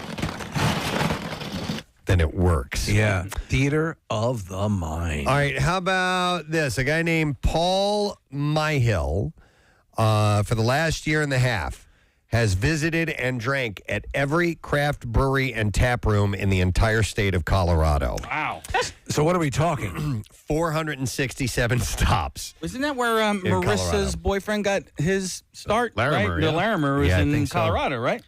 Adding two that opened within the last few weeks for a total of 469. He began his quest, as many great ideas do, over a few beers with a friend. So this is like the guy doing the 1,000 cheesesteaks. Yes, right. But he did this pretty quick. So he said, this is how it happened. He said, we hit 5 breweries in a day. And we said, well, what if we do 30 in 30 days? And we ended up doing that in a week. So the goal got up to 100 in 100 days. Did that in a month. So 365 in 365 days, he said. And then I said, okay, I'm going to do all of them. He used his ability to work from home to discover and then rediscover the entire state, zigzagging from Pueblo to Grand Junction up to Fort Collins, and then throughout Denver, grabbing a flight of beer tastings at each location he stopped at. So he did a flight at each location at every single brewery in the entire state. And there are a lot of breweries. It's really where it started. I mean, microbrewers are everywhere in the country now, and that type of beer making is all over. But downtown Denver, Lodo is where it began, and it's an impressive feat that he's able to do it in so many spots in Colorado. And he says that he found out a lot about himself, like that he's a raging alcoholic. Yes. When I was 21, I told my buddy Steve and I'm like, I want to have a beer because it was legal. I was able to drink. I said I wanted to have a beer in every bar in St. Louis, and he was kind of intrigued by the idea, and we were like, the idea came and went quickly. How far did you get? Yeah, I didn't get anywhere. Oh, did you get to East St. Louis? No, that's in Illinois, actually. Oh, okay. But North St. Louis, that's kind of what you're going for. So I ended up not doing that, but the idea is intriguing. Yeah, to hit every type of anything. It could be every restaurant, every bar, every stadium, every, How about Harleysville? Yeah. What's that? Just do Harleysville. Do every place in Harleysville. I could knock that out. Yeah, of course you could. I could even add Skip back to that list. You could. I mean, I have a list of all the pizza places in Delco, and that is my goal. You were working that. You've gotten pretty far, have you not? I listen, I've done a lot, but What's the number? Do you know? Oh, gosh, I don't even know. I mean, I have right here. Several hundred? Several million. I mean, dude, this is... Oh, I have a list of every single pizza place. He actually has the Delco. paperwork. Yeah. And I have crossed off or highlighted all the ones that I've actually eaten at. And, can I see that? Yeah. Please don't throw that That's away. doable. It's what? Don't throw that away. Oh, I won't. I need it. So 1, 2, 3, 4, 5, 6, 7, 8, 9, 10, 11, 12. You figure like 12 per page, roughly. Yeah. 12 a day. And there are, dude, Casey. I know. There's like 30 pages here. Yeah, so when Lent comes up, it's over like 500 places, man. You can do that, Yeah, though. when's Fat Tuesday? You're going to take it literally. No, because the day after that is Ash Wednesday, so that's when Lent starts. Yeah. And so You're not giving up pizza, are you? every Friday in Lent, I'm going to go to a new pizza place, but that's only 40 divided by 7. You're going to need to. You have to set a time frame, and that'll inform your decision and how many you go to in a week. All right, so starting on March 2nd, I will. I'm going to go to a new pizza place every Friday in Lent, and then I got to continue with this. But I started this last year, and I found a couple of different places that I was like, wait a second, I never knew about Seminaris, and that was an awesome place in Clifton, and I enjoyed seeing your posts. Yeah. Wait, why are you going just on Friday to? I don't do Lent. I don't understand. Lent, you don't eat meat on Fridays. So classically in the Catholic faith, a lot of people will eat pizza on Fridays during Lent. Really? Yeah, because it's a non-meat. Yeah, we used to meal and eat a fish I get or meat pizza, on my pizza. Yeah, So, I get meat on my pizza. Me too. Yeah. I'm a pepperoni guy, but I'm just going to go I get straight sausage up. or pepperoni and all that stuff. Yeah. There are 62 national parks in this country, and I've been to 24 of them. So that's like a lifetime bucket list goal, although they keep adding new ones. Yeah. And there might be, not that it's that difficult, but Delaware River Gap or the north of here in between Pennsylvania and New Jersey, that might be a national park at some point soon. They added West Virginia a year or two ago. So, but I think that's a doable one over a lifetime. Yeah, I have a similar goal, and my wife for Christmas a couple of years ago got me one of those maps that I think you might even have it yourself. As well, yeah, you scratch them off. Scratch it off, yeah. There are 8 in Alaska alone, and that's going to be challenging. Wow. And then American Samoa is pretty damn far, but it's doable. You'd have to do all. If you went there, if you took the trip, you'd have to do all 8. What, in Alaska? Yeah. Yeah, I think that's good. I want to climb the 8 highest mountains in the world. Okay. I'm behind. Yeah. How many You only have done? 8 to go. None yet, but I'm doing my research. Okay. Right. Yeah. That's step one. Step one is to you don't go into this half-assed. Yeah. I'd like to play every golf course in this area. That'd be pretty cool. How many? I don't know. A lot. But And have pizza at every one? Yeah, that too. But you have, there's private memberships and stuff like that. So, but maybe I could pull that off. Did we ever make any inroads for the Jersey one? What's it called? The nice one? Pine Valley? Pine Valley. No, I know a member there. Okay. I'm waiting for him to invite me to go play. Yes. Okay. Bill Jeremiah. And you better do it Preston? soon. My back's not getting any better, man. You better do Gotta it. watch out. It's plug all the payola. No, I would be paying for my round. Golfola. Bill Jeremiah. Bill Jeremiah. All right. Attention, Bill Jeremiah. Preston will gladly pay, and in fact, has to pay. But he'll enjoy it. Hang on, I want to go to Carl. Hey, Carl, good morning. Hello. I listen to you folks every day for, all the years you've been at WMMR. Awesome. I've been an MMR listener since May of 1968. Wow. Excellent. Oh, that's man. awesome. That's amazing. All right, wait a minute. So, Carl, are you trying to attempt doing like the full circuit? I guess we could call it that. Like somebody trying to go to all of one type of thing? No. Oh. I want a date with Kathy. I graduated from Wilson High School in West Lawn, PA. Okay. And 2 of my teachers wrote 2 books. One was The Bars of Reading. Okay. They went to every bar in the city limits of Reading, and they had a criteria that they would rate these bars. They had to have at least 2 beers and some food. Okay. 2 years later, because of their endeavors, they wrote a book called Roger's The Bars Thesaurus of Berks County. Okay. Bars of Berks County. Okay. So they did it. They went to every bar, No kidding. Berks County, and those books are published, but the one they used aliases to write the books. Why would you need aliases? One was Sudge Krogh, and I forget I forget the other one, but Suds Krogh was an English teacher. Oh, okay. And the other fella was the graphic arts teacher. So they wrote the book. They printed it out at the school, I see a movie coming. Yes. Yeah. Scrogg's What is it? Nuts McScrogg? What was it, Carl? What was the name of the book? Well, one was called The Bars of Reading, and the other one was The Bars of Berks County. All right. All right. Nice. We'll check him out. All right. Thanks for Carl, listening all those years, Carl. We got to wrap up, but thank you for the call, man. We appreciate it. Okay, have a good day. All right, you too. We'll see you later. I love Carl. Hi, Carl. I like Carl. I thought he was going to be very serious, something serious he was going to tell us, but unfortunately it was germane to the bars. Yes. All right. So, nonetheless. I'm holding a gun on your mother. Wait, what? Come on. But it was actually He's just older. No. I'm just saying he had a very serious tone when he first called in. So I thought he did. I got something to tell you.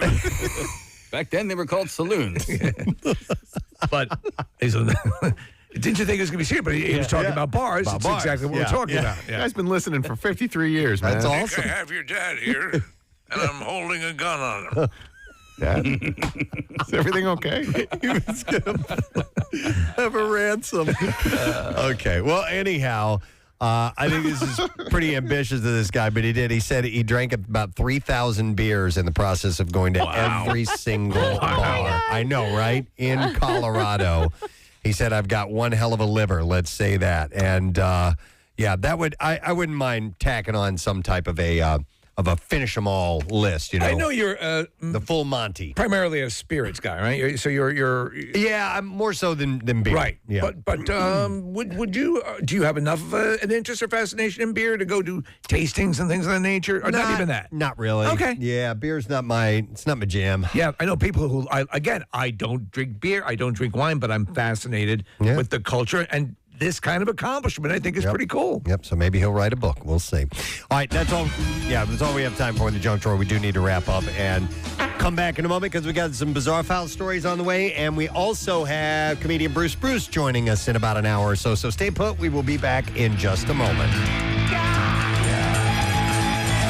Love her. Pretty girl, beware of his heart of gold. His heart is cold. He loves only gold. He loves only gold. Only gold. Only gold. He loves gold. He loves gold. It's the only reason I bring the birthday up every year. That, and actually, we had mentioned that she was on the Oscars, and they had her come out and sing that song, and her voice was outstanding. Hasn't lost a bit. She's 83 years old. She's still a gorgeous woman, too, Yeah. at 83. She also sang the other Bond song for the movie Diamonds Are Forever. Okay. Diamonds are forever. I don't know how it goes. Sparkling round my little finger. Unlike men, the diamonds linger. Wow. Men are mere mortals who are not worth going to your grave for. So she's 83 today. We have that as well. Oh, wow. Diamonds are forever. They are all I need to please me. They can stimulate and tease me. They won't leave in the night. I've no fear that they might desert me. Nice. I could have done those parts. I could have sung those songs. Easily. All right, and then we have Rachel Nichols, who is in... Rachel Nichols, jingling in your pockets. Nichols. And another bass player, Rick Savage of Def Leppard. He turns 60 years old today. And an odd thing, he's got extra appendages. Wow, really? He's got 3 legs. He picked... Yeah. When this band was in their height, when Pyromania came out, I was a huge fan. Oh my God, of Def Leppard. They were great. I went to that tour. I went to that concert. It was awesome. It was one of my first real rock shows that I went to. And they were driven by a robust MTV presence. Oh my God, yes. I told you that I don't remember what year that came out. It had to have been 84, 85, something like that. No, it was before that. Was it? Yeah, it was like 82, I think. Okay, hang on. Is Pour Some Sugar on Me on that one? No, that's... Oh, wait. Pyromania. I'm sorry. 83 is when it came out. Okay. January of 83. And... No, it was not on that album. Man, what was Pour Some Sugar? That was a gigantic album, and I can't remember the name of it. After the Gold Rush? Not High and Dry. What the hell is the... No, High and Dry was early. Hang on a second here. Hysteria. That's it. And that was 87. That was 87, okay. Yeah. Because I have a vivid memory of a guy that at the pool... He came with his boombox, a la Lloyd Dobler, blaring "Pour Some Sugar on Me" because he was trying to get pumped up. He was going to do a triple off of the high dive. Okay, and that was his motivational song. That was his motivation. Pour Some Sugar on Me. It's like right out of a movie, right? Like basically like jean jacket and cut off jean shorts. Clear me a path, right? And he's blaring "Pour Some Sugar on Me," and he gets up onto the high dive. Today's the day. Today is the day. He had been working himself up for this for like an entire weekend. Are you ready to do it today? Right? Oh he gets up. Gandalf showed up. Oh my God! When you're done pouring your sugar, I want to see the greatest dive of all time. Anyway, what happened? All right, so what happens is he gets up on the high dive, blaring music. You and me, babe. And he got up and what did he do? He counted the 3. He got off of the end of the board. He did 1 flip, 2 flips, 2.5 flips, and then landed flat on his back. Splattered all over the place. I swear to God, he got up spitting blood because he hit smack so hard. Wow. It was great, man. What a great memory. Rick Savage's birthday. Sometimes he just heads down that path, and you have to let him go. We need to hear. Sometimes in life, you need to let things happen of their own accord. We need to flush it out. So we learned something about some dude we'll never meet. Yeah, he's all right. Rick Savage is 60. Thank you, Rick Savage. Thank you wherever you are. Me TV, they have billboards in the city now, and they're promoting the Flintstones are on at like 6 or 6:30 every night. I know, it's crazy. I know, it's so stupid that we're watching recanned show, but Me TV does it well. They do the Flintstones into the Honeymooners. I always hated the Honeymooners, but I loved the Flintstones. And they're the same show, basically. It's the same show, yeah. But I didn't like the Honeymooners because Ralph Cramden was an a-hole. Yeah. He just, Alice, I'm going to beat you to death with a hammer. Right, that's kind of what the implication. I mean, to the moon. If my dinner isn't on the table at 5:30, I'll punch you in the throat until you die. Yeah. To the moon, essentially, was that. I'm going to punch you to the moon. Yeah. The good old days. I'm going to throw you down the stairs and beat you with a sack of oranges. To the moon. They loved but it. not before I strangle you and rub a hot iron across your face. Then I'm going to cover you in pork chop sauce and put you into a pit with rabid dogs. Wow. I'm going to cut you up so bad you'll never be able to have children. Oh, my God. I'll remove your breasts with a wood planer. To me, it was so depressing, too, because they had their clothing was in a bureau in the kitchen. Well, they were poor. I mean, they were just making ends meet. But I mean, there's Desi Arnaz used to beat his wife too, because I remember she spent too much. She spent too much money on like hats or something like that. And there was an episode he bent her over his knee and spanked her. Oh, and there was another episode one time, Casey. I kid you not. She had done something that was going to piss him off, so she decided to go and get a sunburn so that he wouldn't hit her. Jesus. Oh my That's God. what television programming was. Lucy, I'm going to throw you down the elevator shaft. Lucy, I'm going to take your back, tie you to the dumpster, and drive the car into you.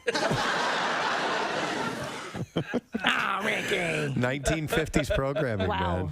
man. I'm going to cut your head off. That's ridiculous. Columbia necktie. Break your legs. See, but the audience ate it up, though. They loved it. You know? There was an episode of Different Strokes where Arnold got in trouble, and Mr. Drummond, because he wasn't his actual father... Put him in a wood chipper? No. They brought his uncle in to beat him with a belt. I'm not lying. That's... that was a legit episode. Storyline. Yeah. Here, get the switch over here. Get your uncle. I can't beat you. But fortunately, we found someone who can. Got a Do you blood remember relative. in the Dick Van Dyke Show when Dick Van Dyke slammed Mary Tyler Moore's head in the car door? Oh, yeah. Because the mashed potatoes were lumpy? The audience loved it. They were lumpy? Yeah. Wow. Yeah. I'm going to make your head lumpy. Something new from Hershey's. I have... you guys like Hershey's Kisses, right? I mean, pretty much. I do. Does. I do. They're especially on the holidays too. You get those cookies with the big single Hershey's Kiss right in the middle of it. Right in the middle, yeah. Hershey's has created a new flavor, and they arrived. No, I'm sorry. They arrived in 2019, and now they're back for Valentine's Day. It is the Hershey's Lava Cake Kisses. And is it made from actual molten lava? It burns the inside of the interior of the mouth. Yes. The kisses are dark chocolate with a gooey chocolate center. This seems very it's a Jewish chocolate center. Bill Weston loves Is that a Jewish thing? Is that a Jewish thing? Gooey. This has a very Jewy taste to it. Mazel. They're so moist and Jewy. Mazel, mazel.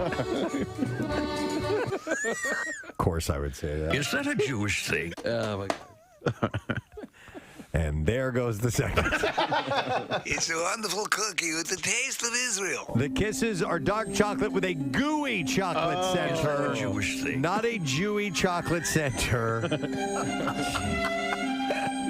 And I just said Jesus under my breath, too. Jeez. Well, he was a Jew. That's right. The limited edition holiday flavor is available at Target, Walmart, and other retailers. I like this concept. Do you like the chocolate molten cake? Yeah, I do. Oh my God, I very much do. I bought this for my wife and I's last anniversary. Wee's anniversary.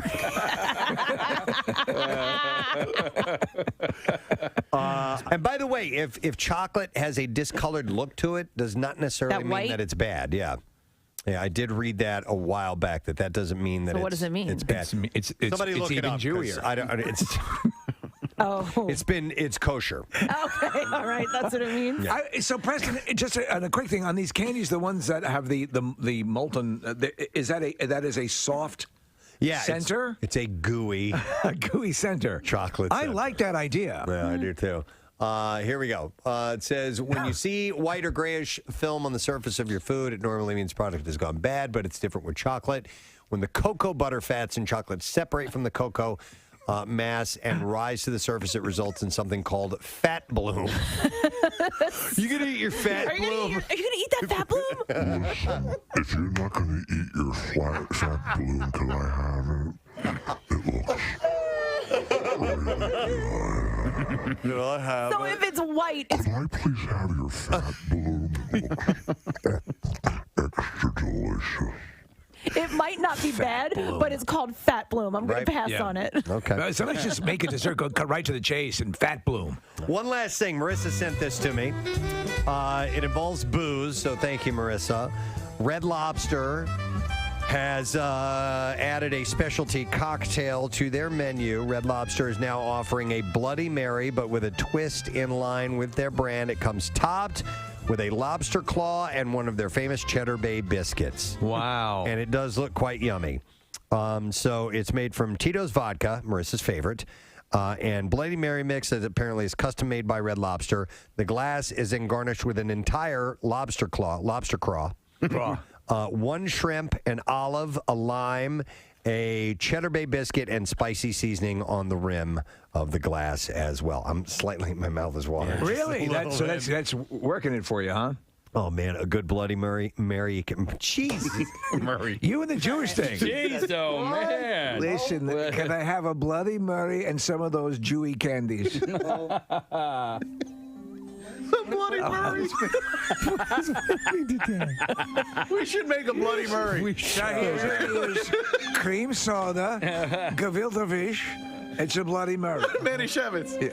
Yeah. Right? Do they make like a raspberry Manischewitz? Manischewitz. I've only seen blackberry. Have with your Jewy candy. I want to try a Bloody Murray. A Bloody Murray. Bartenders, come up with a Bloody Murray. I'm coming. Oh my! He said he wanted a Bloody Murray. And and it comes with calamari, which looks like calamari. It looks like it's been from a bris. Sure, I'll have some calamari, a Bloody Murray. Anyway, we need to make that drink now, Preston. Yeah. I know. That's why I said let's put it out there to bartenders. Yeah, bartenders, come up with a Bloody Murray. Bloody Murray, and we'll try it out. Anyhow, how about this? Gibson and Slash have announced the release of the first ever Slash collection, which will feature multiple acoustic and electric guitars. Yeah, the collection will. Oh, Gibson, I got you, Mel Gibson. The Mel Gibson guitar. It has all these sayings. Nick pointed out a story to me. There's a guy named Roddy Cooper. Who is from Delaware County, and he just climbed Mount Kilimanjaro. Very nice. At the summit, he got to the top. He displayed a picture. He's holding a big Delco flag. What? Ladies and gentlemen, 5 points to Delaware County. Oh! Wow. 5 points for Delco. Thank you very much. And you know what we need? We need the Delco or the Bucksco sound. You need like a clarion horns, right? Yeah, we need to get I like that. Right.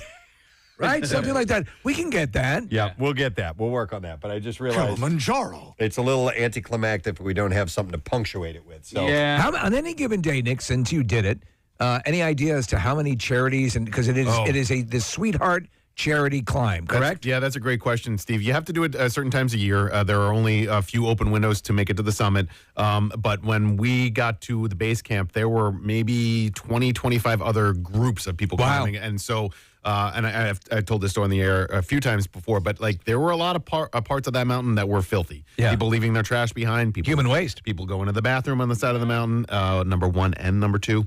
Poo-poo? Poo-poo and pee-pee. All over. Due to feces all over. I want you to be aware that you'll be passing large piles of poo-poo and pee-pee. It's part of the climb. You should get used to it now. You should acclimate. Poo. If you can at your home, surround yourself with poo-poo and pee-pee. you have to be prepared. You have to all is the owner. Is that our sound effect? Yeah. No, we need. Yeah. Old Media Tattoo. He's the owner of that. Of that establishment. Very nice. How about that? I know where that is. That's a hell of a Delco flag too that he's holding. Yeah, it's pretty cool. Is that the one you fly at the beach, Casey? No. Do I even have a Delco? You know what? No, I've seen a Delco flag like that. Not at our beach, but at another beach. I think I saw it in Diamond Beach. Somebody was flying that. Okay. So Kilimanjaro's 14,000? No, 19.3. And Rainier is over 14. But he brought this flag specifically and did not take it out of the packaging until he made it to the summit because he didn't want it to get sun damaged at all. So when he got to the summit, it's called Uhuru Peak. He took it out of the packaging, so it's a brand new flag. He also ran the risk, if he had done that, of getting poo-poo on it. Yes. Or pee-pee. A pee-pee. There's both. All right. So anyhow, congratulations, and let's do the Bizarre File. Now, WMMR presents Preston and Steve's Bizarre File. Only about a half hour late with it. All right, brought to you by Horizon. Schedule a heater tune-up and inspection for just $79, and then lock in spring AC tune-up for only $59. Schedule at horizonservices.com. So Australian police said they had discovered and recovered human remains in the water after a horrific shark attack Wednesday at a Sydney beach. It was the city's first fatal attack since 1963, by the way. Didn't that fact blow your mind? Because you obviously think of Australia and the amount of sharks that they have and all that stuff. The last one, 1963. Yeah, in the city of Sydney. near there. So a man fishing off of nearby rocks said that he saw a man in a wetsuit being dragged underwater by a large shark off the eastern suburbs beach of Little Bay. He said when he went down, there were so many splashes, it was terrible. He said, I kept vomiting. It was very upsetting. He said the attack lasted several seconds. He said he just went down for a swim, enjoying the day, but the shark took his life. He told ABC the shark was about 15 feet long. Another witness, Chris Linto, said some guy was swimming. A shark came and attacked him vertically. We'd heard a yell and turned around. And it looked like a car had landed in the water, a big splash, and then the shark was chomping at the body, and there was blood everywhere. Police said officers investigating the reported attack had found human remains in the water. Police said that they would work with the state's Department of Primary Industries to investigate the circumstances of the swimmer's death. There were 3 fatal shark attacks across Australia last year, including 2 in New South Wales. No fatalities have been recorded so far in 2022. Police urged beachgoers to follow safety guidance from Surf Life Saving. The organized advises people to swim only in patrolled areas on the beach, avoid swimming at dawn, dusk, and night, steer clear of schools of bait fish, and keep away from river mouths or murky water. And this guy was an accomplished swimmer and diver. Yeah. And that wetsuit, though, if he's wearing like a black wetsuit, he could have looked like a seal. Maybe. A follow-up story, a gallery security guard who used a pen to draw eyes on a famous Russian painting has blamed teenage girls for egging him on. The man who defaced Anna Leporowskaya's faceless 3 figures has been named as Army veteran Alexander Velseyev. He was on his first day of the job at the Yeltsin Center when he damaged the artwork, which was on loan. We didn't think you would do it, dumbass. Speaking for the first time since the news of the incident, Mr. Velseyev said he was confused and depressed by the art. He said, to be honest, I didn't really like these pictures at the exhibition. They left a difficult impression. I tried to pass by without looking at them, and I watched how people reacted. And then I saw teenagers, 16 or 17, standing and discussing why there are no eyes, no mouth, and no beauty. There were girls in the group, and they asked me, draw on the eyes. You work here. Yeah, isn't that the understanding that if any time the security guard thinks that he can improve upon the art, do so? Mr. Velselyev, who faces a fine or prison term for the vandalism, said that the girls convinced him that it was their own drawing and they wanted him to add the eyes. Good news, I put arms on the Venus de Milo. He said he regretted being a fool when he realized how much the painting was worth. The guard is a former senior lieutenant who served in the Chechen War and suffered gunshot wounds in 1995. His wife, Yulia, blamed his war wounds for making him naive like a child. He's an idiot. The couple are now urging people to leave them alone so that they can get on with their lives. Experts have said, by the way, the ink from the pen slightly penetrated the paint's layer of the artwork, but the damage is not irreversible. 41-year-old Jonathan Watson, this is pretty wild, man. A California inmate accused of killing 2 convicted child molesters with a cane last month has publicly confessed to the murders. Watson added that he'd given prison officials plenty of warning before the attacks, but it fell on deaf ears. Watson confessed to killing 48-year-old David Bobb and 64-year-old Graham DeLuis Conti just 1 week after he was transferred to California Substance Abuse Treatment Facility and State Prison in Corcoran. In the letter, Watson stated that hours before the attacks, he told a counselor that he wanted to be transferred, and he added that the request was urgent. He wrote that he said that he would soon attack another inmate, but he was ignored. Watson wrote that he had been given a lower level security classification from level 3 to level 2 and was transferred from a single-person cell to a dorm-style living at the prison. The transfer displeased him, and he called it a careless mistake, explaining that he left quite a paper trail of grievances protesting the transfer. In the letter, he stated that a, quote, child molester moved into his pod 6 days into his stay at the prison. He didn't say whether it was Bob or Louis Conti. Instead, he referred to the man as molester number 1.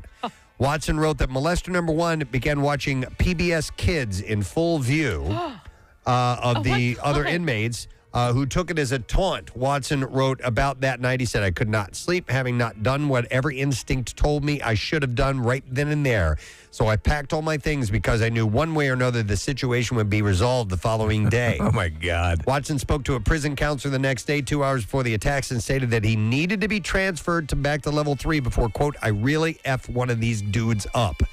He said the counselor scoffed and dismissed me. Wrote that he returned to his pod after warning the counselor that he might turn violent. He said, I was mulling it over when molester number 1 came in. He puts the TV right on PBS Kids again. This time someone else said something to the effect of, is this guy really doing this? And he said, I got this. I picked up the cane and went to work on him. And he beat the man to death. Wow. And then he wrote that he left the pod and was on his way to a guard and turned himself in when he encountered molester number 2. He was going to turn himself in, and he decided, I'll kill that guy too. And he said, as I got to the lower tier, I saw a known child trafficker, and I figured I'd just do everybody a favor, in for a penny, in for a pound. Wow. I have some work to complete. His beatings failed to draw the attention of a correctional officer, so he approached an officer, and he confessed to it. Guess what I did? Yeah, so there are no charges filed against him yet. By the way, he's serving life for a 2009 murder conviction. So I think this guy likes doing this. He's probably going to get double secret probation. Maybe. Yeah. We'll see. All right. Do I have to end on that one? You do. Oh, wow. Man, that was cool. Hardcore. I'm sorry, it was a lengthy story, but nonetheless, I have other ones that we'll get to later on, I promise you. And we'll move on and come back in a little bit because we have Bruce. Bruce is going to be joining us, who's going to be at Punchline Comedy Club this weekend. So we'll take a break and we'll be back in just a moment. Hang on. Preston and Steve on 93.3 WMMR. Gibson collection of guitars featuring all his rants emblazoned on every guitar. The Whore Edition features a Stratocaster pickup.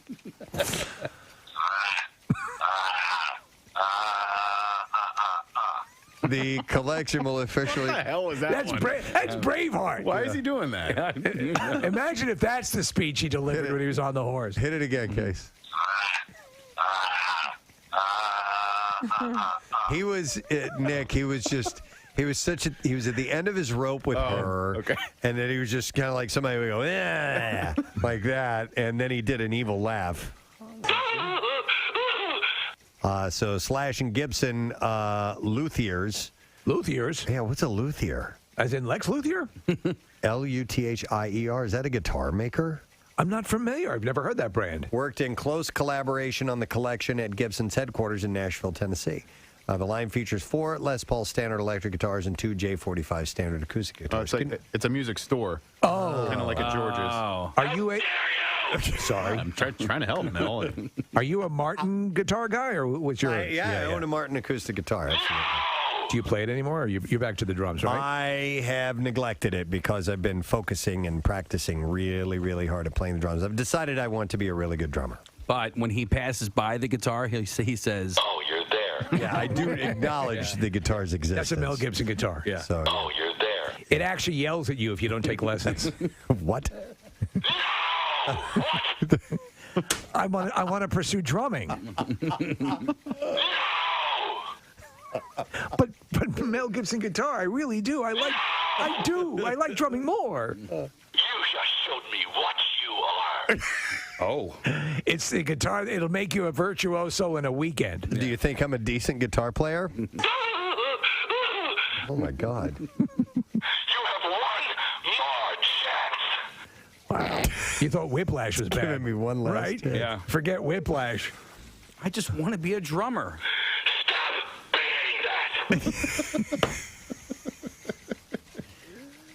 The Mel Gibson guitar. Oh, God. Okay. You have one more chance. Gentle messages of encouragement help you along. I'm telling you. I'm just telling you the truth. The most candid guitar you'll ever own. Big fucking guitar. So let me raise this question. It was something that occurred to me yesterday as we were talking about preparation for all this. Are all the new things put in place because of COVID? Does that now effectively eliminate, for all intents and purposes, the classic snow day? So here's what's happening. The school districts that are having the snow day, what it looks like is that they had snow days built in.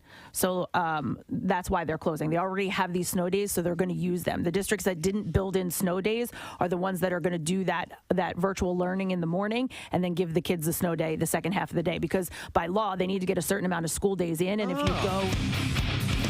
Yeah. That's what I'm talking about! Yeah, man. Kathy Romano with the information you can use. Oh, my God. Now we go to Kathy with her observations on snow days. This bitch is cranking it up to 10. This bitch.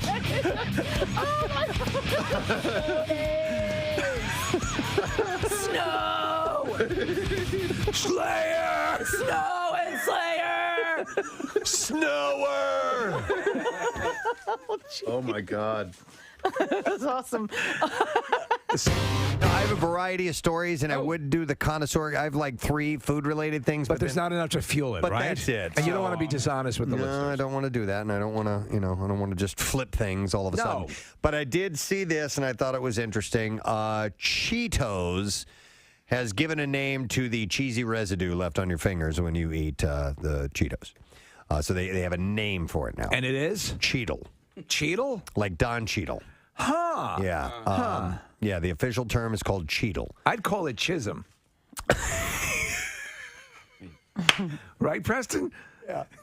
Much better. Yeah, what's that on your face? Chisholm. From eating cheese doodles. I'm sorry, I misheard you. To celebrate the newly coined... Peter North is the spokesman. Just sitting here watching TV. In celebration of its 125th anniversary, the New York Public Library, which is the second largest in the U.S. after the Library of Congress, has throwing out the books? No. They released its list of the top 10 checked out books of all time. And in Is first one of them Goldfinger? place, no. Mr. Goldfinger! No. One of the most popular books at the New York Library. It's on the list. In first place, I'll just start right at the top here, is the children's picture book, The Snowy Day by Ezra Jack Keats. I don't even know. It's about a child enjoying his city's first snowfall. I don't know that book. Yeah. Oh, I know this book. I love this book when I was a kid. Absolutely. Get the Caldecott Award.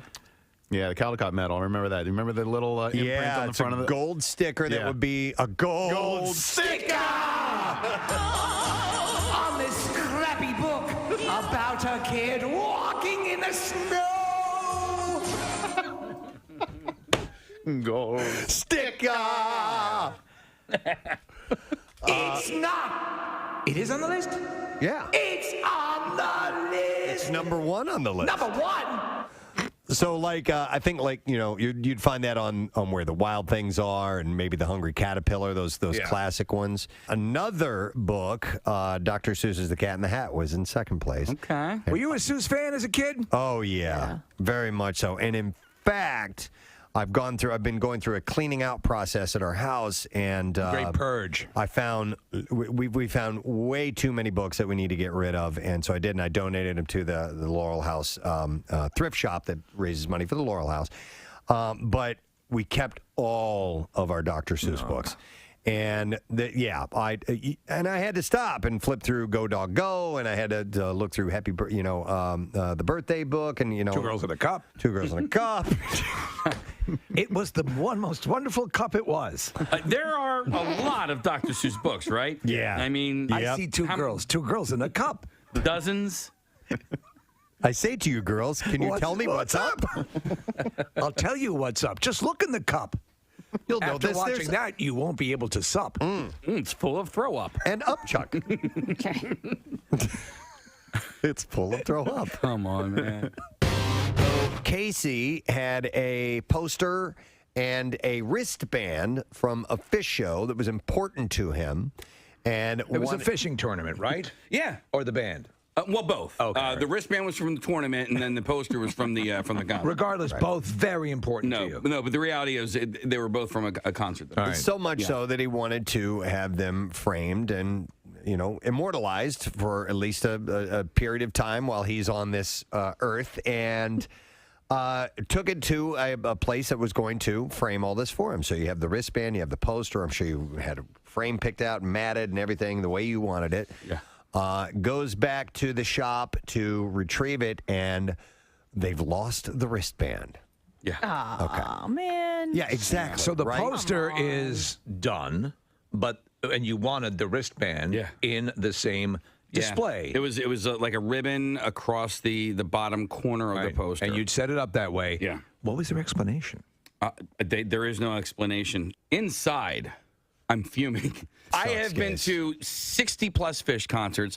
I have never purchased a poster, went and had it framed, or So this. And so you want to climb over the counter and kill them? So and the wristband I had really carefully taken off of my wrist, so there were no because it was it was like a cloth wristband, right? Carefully preserved. Carefully preserved. This was. I was going to give it as a gift to a friend. Oh, no. And then the more I thought about it, I'm like, I think I want this for myself. Okay. Yeah. Okay. Yeah. So now I'm like fuming. So I had gone from this place. Right. I didn't blow up, but I had gone to this place and I went to a drive-through, a quarter of a mile down the road. And I got my money back, and I'm pulling out, and I noticed that one of the quarters is a Canadian quarter. I stopped my car. I put it in park. I went into the store. Now, I didn't raise a stink. 25 cents. For 25 cents, I go, you guys gave me a Canadian quarter here. And they're like, oh, okay. Let me ask you something. What country are we in? Do we have provinces like, I don't know, Ottawa? What is this? Yeah. Is this legal tender? I in my life have never returned a foreign coin before. I've never even considered that. What did I order? Poutine? What did I come in here on a moose? What am I, a Mountie? Where the hell are we? Does it say Tim Hortons outside of this establishment? Come on, for Christ's sake! What am I, Trudeau? Did I drive here 35 kilometers per hour? Jesus Christ! I didn't make a big stink about it, but I go, hey, this is a Canadian quarter. I couldn't help but notice that there was a ridged potato chip in my bag of regular potato chips. Oh my God! Parlez-vous English? I would be raging. You're better than me. I would be raging out of control at those people. And why not give me the right change? Eh? We talked about Cameo before. Yes. And you can do birthday wishes and hellos and stuff like that. Hi, But this is Liam Neeson. I understand, Jimmy, that it's your 8th birthday. I want you to know it's a hard world out there. well, apparently now the trend is to get the celebrity to break up your relationship for you. Wow. And some people have been doing a lot of them.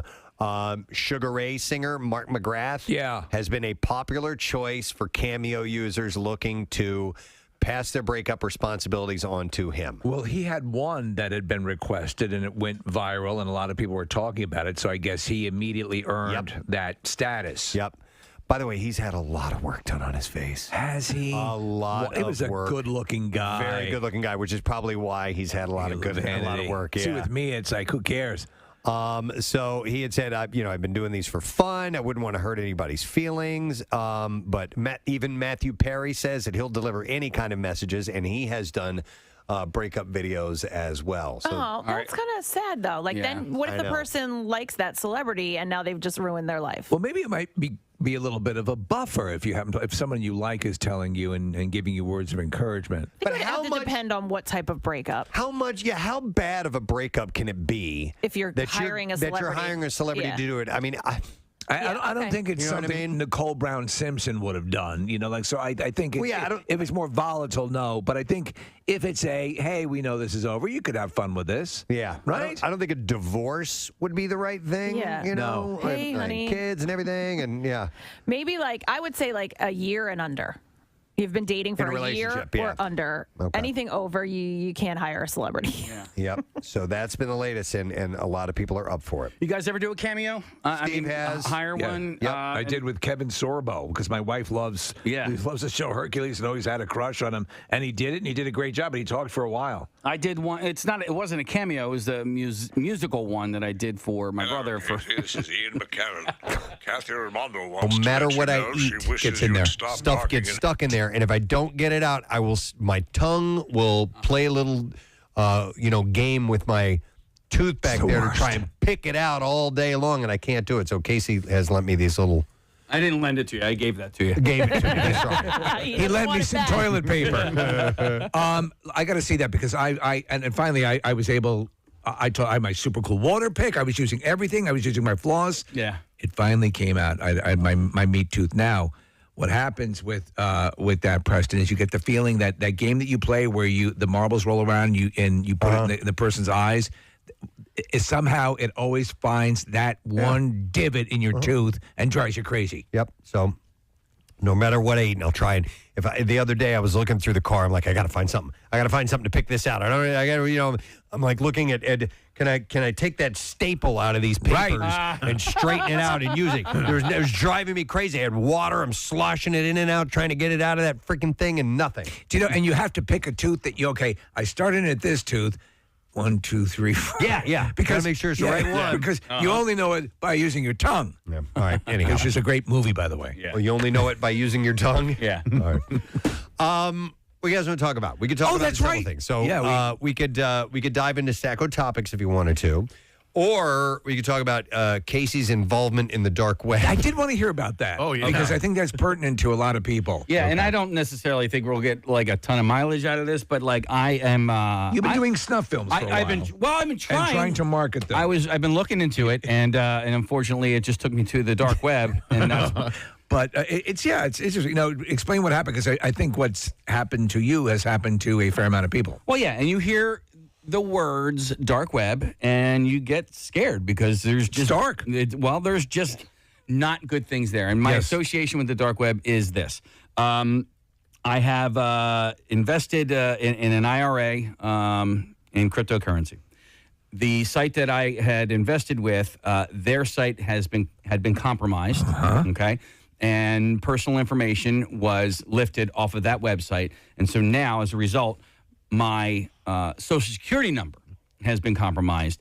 And my wife got an alert last Friday that my Social Security number has been located on the dark web. So how did you get that alert? That alert came how? So what happened was after we were alerted that everything was compromised on this IRA site.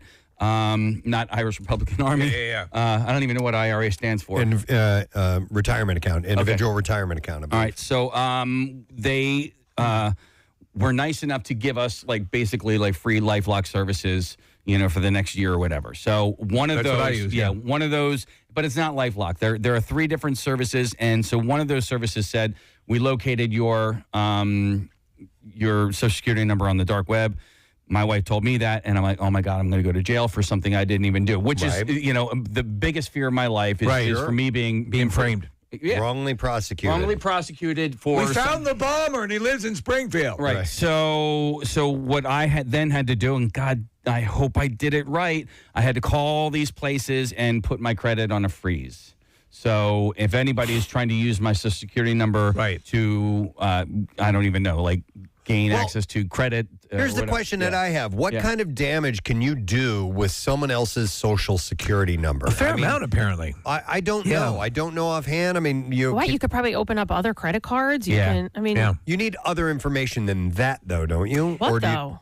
I don't know, because the Social Security number is going to have to jibe with a name and address and all these other things. Yeah, but you figure if they were able to get the Social Security number, they have all that other Yes, so. information. They can do you can do the digging. That's the big issue is getting that. And you hear of people losing someone assuming their ownership of a house or I think title fraud, all that stuff. The key is getting the Social Security number, and then everything else sort of falls in line. And you can set up somebody else's get into their bank records, all that kind of Well, stuff. this sentence kind of indicates the issue. It says once someone has your Social Security number, they can essentially become you.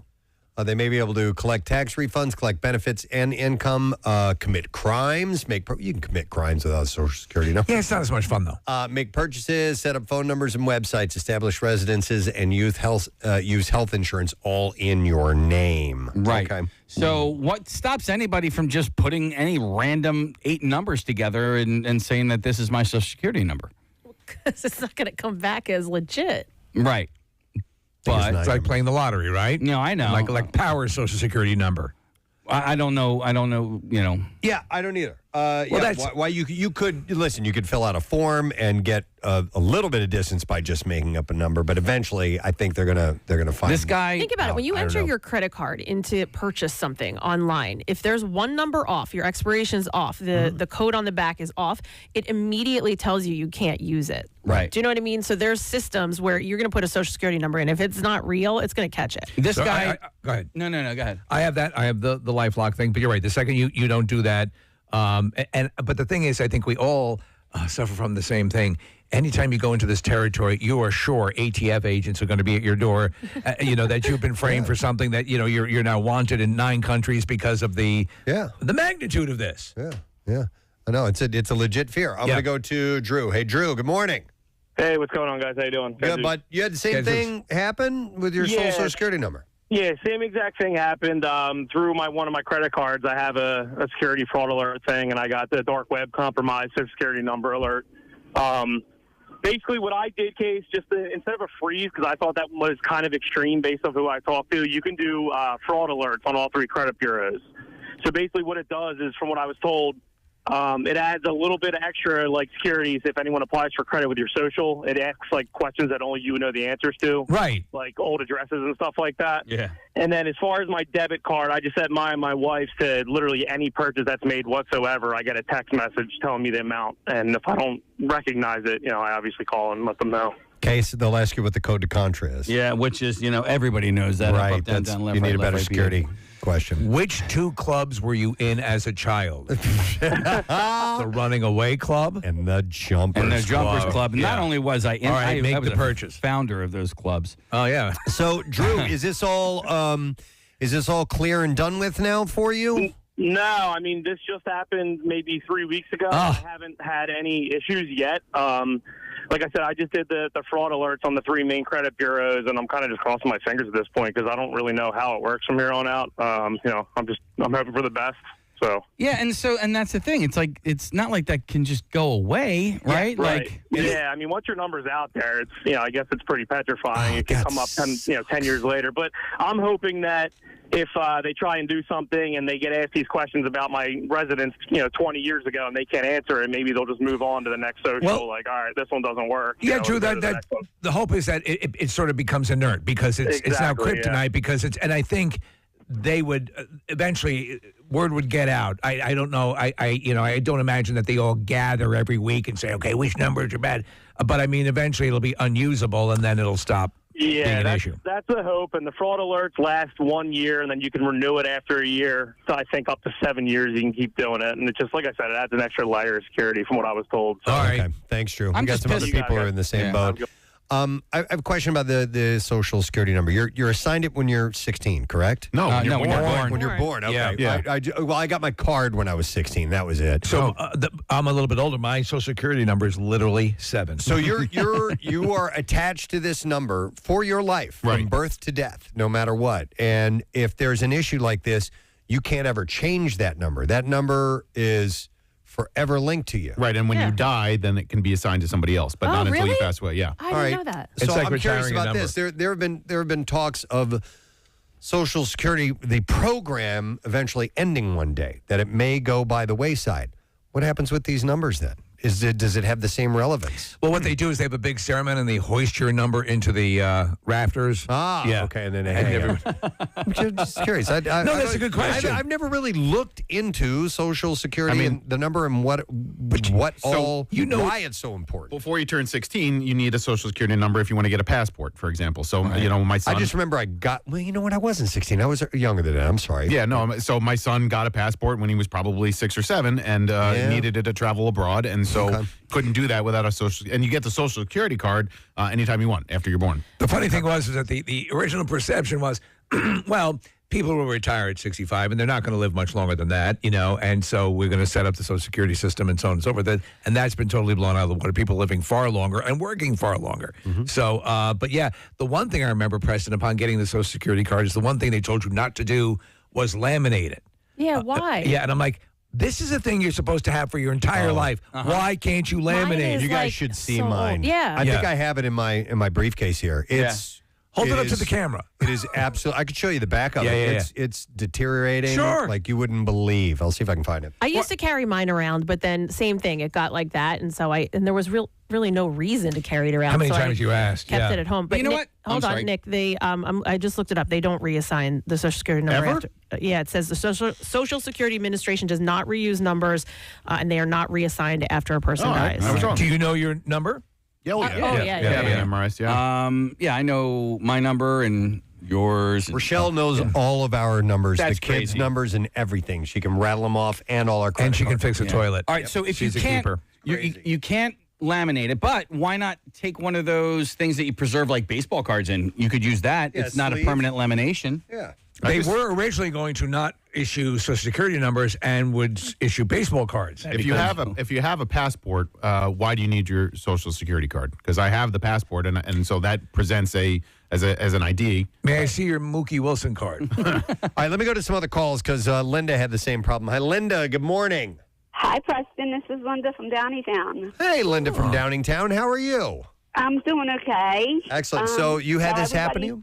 Yes, it happened to me in 2000 when I had my cancer. I had my social stolen, and it still keeps going. So I had to go to the police. I had to go to the Social Security office. I had to go everywhere. How long? So is it now corrected, or are you still dealing with it? I'm still dealing with it. Oh, all that time. What did they do with your number? Like, what were they able to accomplish?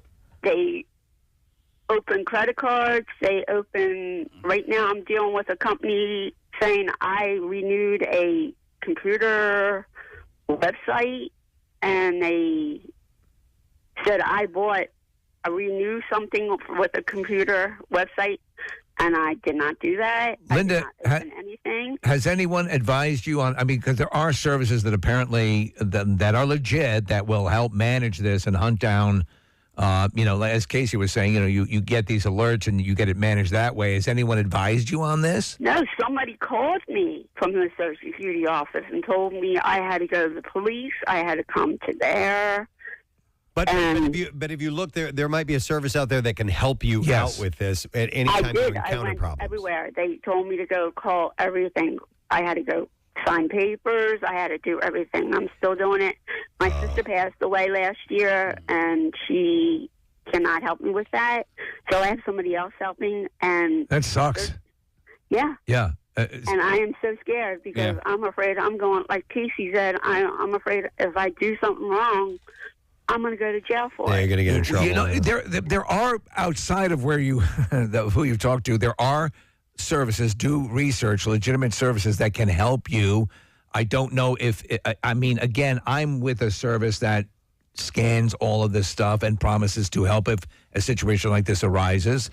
So maybe try to look for that and make sure it's a legit one. Do you know the name of your service? Well, I use LifeLock. LifeLock, Yeah. okay. She could look there maybe? Yeah. Okay. And so, Steve, I already did that. Nothing. They won't. They told me to go to the police. Every time I get something, go to the police, report it, have it on record and everything. Seems very bizarre that they wouldn't. That's what they do. Yeah, and that's what concerns me is some of these things are just well above my pay grade. I'm like, I don't even know how to address said situation. They said they had a warrant out for my arrest saying I had $1,000 I stole $1,000. I had a thing of cocaine in a car. I had a rental car. I had blood everywhere in the car. So this is things they were accusing you of. You have There's nothing that you did. Wow. Well, on the plus side, you can go on the dark web and hire a hitman. Oh my God! Stop it. So if you need to do I want that, to let you guys know I'm 4 years cancer free. All right, Linda. Well, that is a major plus in all this nonsense. So don't let one thing outweigh the other and get you depressed. And another thing is, you guys are talking about having to eliminate your social card. Mm-hmm. I ended up eliminate my social card, and they didn't say anything about it. I don't understand. What did you do? Laminated. Lemonade. Okay, I thought lemonade. All right, Linda, thank you. Keep listening. Somebody might call in with some advice for you, okay? Okay, I will. All right, take care. Because I would lemonade. By the way, several people are suggesting that this in and of itself might be a scam for Linda right now. Social Security does not call you. Yeah. So that's a good point. She really needs to be very careful. Yes. So, Linda, if you're still hearing, make sure someone who you can. But that's predatory groups, and they all, you get those notifications you need to contact. Listen, if it's really, really important, they're going to send certified mail. They're going to do something other than you're going to get a text and ask you to pay in Apple points. So many people are texting, and that she's being scammed right now. Oh, no. So what does she do? I would go right to either a private detective or the Social Security Administration. Do you know what might also help, honestly? Yeah. Go to the news channels. Go to Consumer Reporters. That does help. Yeah. Yeah. Oh, yeah. They can make things happen. They won't listen to us. They'll listen to them. Yeah, they will. Like we put Tracy Davidson has helped you. She helped my neighbor who's going through an issue. I mean, listen, there's a bunch of scumbags out there. That's the sad fact. Yep. So apparently you can have more than one social security number. I make my own. This isn't from like an official site. It's from freefinancialhelp.net. So take it for what it is. But it says that you may be surprised that some people have a second social security number, and you can actually have up to 3 social security numbers during a lifetime. If you are a citizen of the United States, children and adults are required to have them. Why does that sound wrong? But I got a bunch of callers here I need to go to. Let me go to Ray, an expert on the dark web. Hey, Ray, good morning. Hey, good morning. Hey, bud. So you know a thing or two about the dark web? I know quite a bit about the dark web. And why is that? Well, I got into it about 2 or 3 years ago. I was just interested and downloaded Tor and got on it. I know all the websites. What I wanted to tell Casey was, being as though he was a part of a breach, his Social Security number from now on will be on various dark websites for sale for about $5 to $7. $5 to $7? So, $5 to $7. People will pay for it with Bitcoin, and they now have it social. They can get a credit card, unemployment benefits, insurance, like you guys said earlier. So let me ask you then, Ray, what would be the most effective way for Casey to maintain or mitigate what's going on now that it's out there and obviously easy to get? The most effective way would be to, and I think he said he did this already, in the 3 credit bureaus, put locks on your credit. But not only put a lock on your credit, put a lock with a PIN code. Yeah. Because if someone has your social, if you put a lock on it, they can just say, hey, I forgot my email, I forgot my phone number. Okay. So let me ask you a question, Ray, because I did that, and the 2 of the ones that I called, they gave me confirmation numbers. The other one, I actually picked a PIN code, and then the other 2 gave me confirmation numbers. Is the confirmation number the same thing as a PIN code? The confirmation number works somewhat like the PIN code, but I know TransUnion, you actually have a PIN code, so when you go online, you can put in the PIN code. So maybe, Ray, what he does is recontact the other 2 that did not provide, or that just clear up that you can get a PIN code so that you have maximum access yourself. Yes. All right? Yes, absolutely. Wow. $5 or $7. I know, it sucks, man. $5 to $7, yeah. I would name the websites, but I don't want to put them out there. No. 5 to 7. A hitman is like $500. All right. I was pricing them out. Thank you, Ray. We appreciate it, man. You're welcome. Have a good $5 to $7. Valentine works in a credit card department at a bank and wants to clear up some facts. Good. So let's go to Valentine. Valentine, good morning. Good morning. How are you guys doing? Good. So you want to clear a few things up for us? Yes. So what I would suggest is doing an extended credit alert. Call all 3 credit agencies and tell them you're a victim of fraud. Okay. Now, question for you. I couldn't get a human being. Go into each credit agency's website should have a Let's Chat mode. If you go into there and ask to speak to somebody, they'll set up an appointment with you in most cases. So I agree 1,000% with Casey. With something like this, I need to talk to someone. I want to know that it's being, that you're not throwing caution to the wind. And no matter how good the site is, no matter how well it's maintained, you want to get a human voice on the other side that understands what you're doing. So once he does that, and he already has done that to one level, to Casey's question about one providing him with a PIN code and the others not, should he revisit them and get a PIN code from the other two? Well, with an extended credit alert, if you tell them that you're a victim of fraud and you have an extended fraud alert put on your credit report, they'll put your cell phone number on your credit report.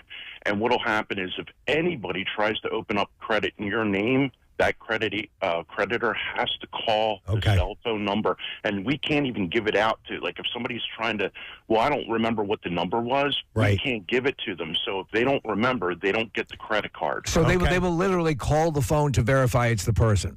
Yes. Okay. All right, so Valentine, the caller that we had a few minutes ago, Laura, what should she do at this point? Because it really sounds like she's actively being scammed. I would contact all 3 credit agencies, put the extended alert on, and then maybe do reverse Google searches of the number that's calling her and try to, maybe even contact the police department. Yeah. It doesn't, to me, it sounds like she's not like that savvy when it comes to that stuff. Yeah, but she did contact the police department. Yeah, well, who knows if she called the police department or the number that they told her to call. Right. So you'll see things, you see it all the time, and I'm sure Valentine will verify this. A lot of people can get a hold of a lot of official-looking letterhead and stuff like that. And the level of fraud these days, Valentine, is super pro level and very convincing, correct? Yes, absolutely. In order to open a credit card, I need a name, a social security number, a date of birth, and an address. And if 3 of those 4 match the actual person, I'm going to, in most cases, most banks will open up the credit card. Okay. Usually it's the address. It gets sent to a different address. But if there's a different date of birth in there, and, there's websites for us to use for fraud, and when we find something that's fraud, we put it, out there back on, we'll put it out there that, we understand that this is fraud. The different banks do share information. Yeah. And then on top of that, once your social security number is out there, someone is going to continuously sell it to somebody else. Right. So just because nobody got a credit card today from you doesn't mean that the person who bought your personal information on the dark web isn't going to sell it to somebody else in the dark web to try and make back the money that they weren't able to get. But as long as you get those locks on there, it should It won't cover matter. it. All right. Okay. All right. Thank you, Valentine. Appreciate it. Absolutely. All right, I want to go to another call because we have Craig, who is an investigator in Delaware and deals with fraud regularly. Hey, Craig, good morning. Hey, bitches. Hey, what? Craig, so all this stuff is familiar language to you? This is what I deal with every single day. Wow. So the most important thing I want to stress, tell your listeners, go to www.ic3.gov. It's the FBI's website. They can actually report their crime on that site. And it goes into a database, so all of us law enforcement officers can use this information to look into. I'm sure that woman that called earlier is being scammed. There's no doubt about it. You're sure about it? Okay, I hope she's still listening. Let me ask you then again. So, Craig, obviously you're calling on our phone. You gave out a website. IC3.com, right. by the way. .gov. How should you, what should you look for? First, is it wise to say never give your Social Security number unless you're absolutely sure, correct? 100%. We even encourage people, why don't carry your Social Security card with you. Put it in a lockbox. Memorize your Social Security number if you need to have it with you, but don't carry it in your wallet. If your wallet gets stolen, it's there now.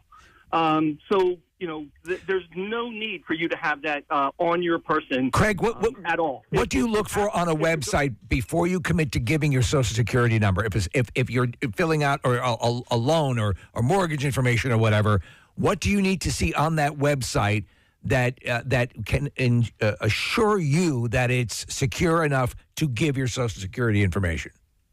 So anytime you're on a website, you're looking for a website that starts with HTTPS.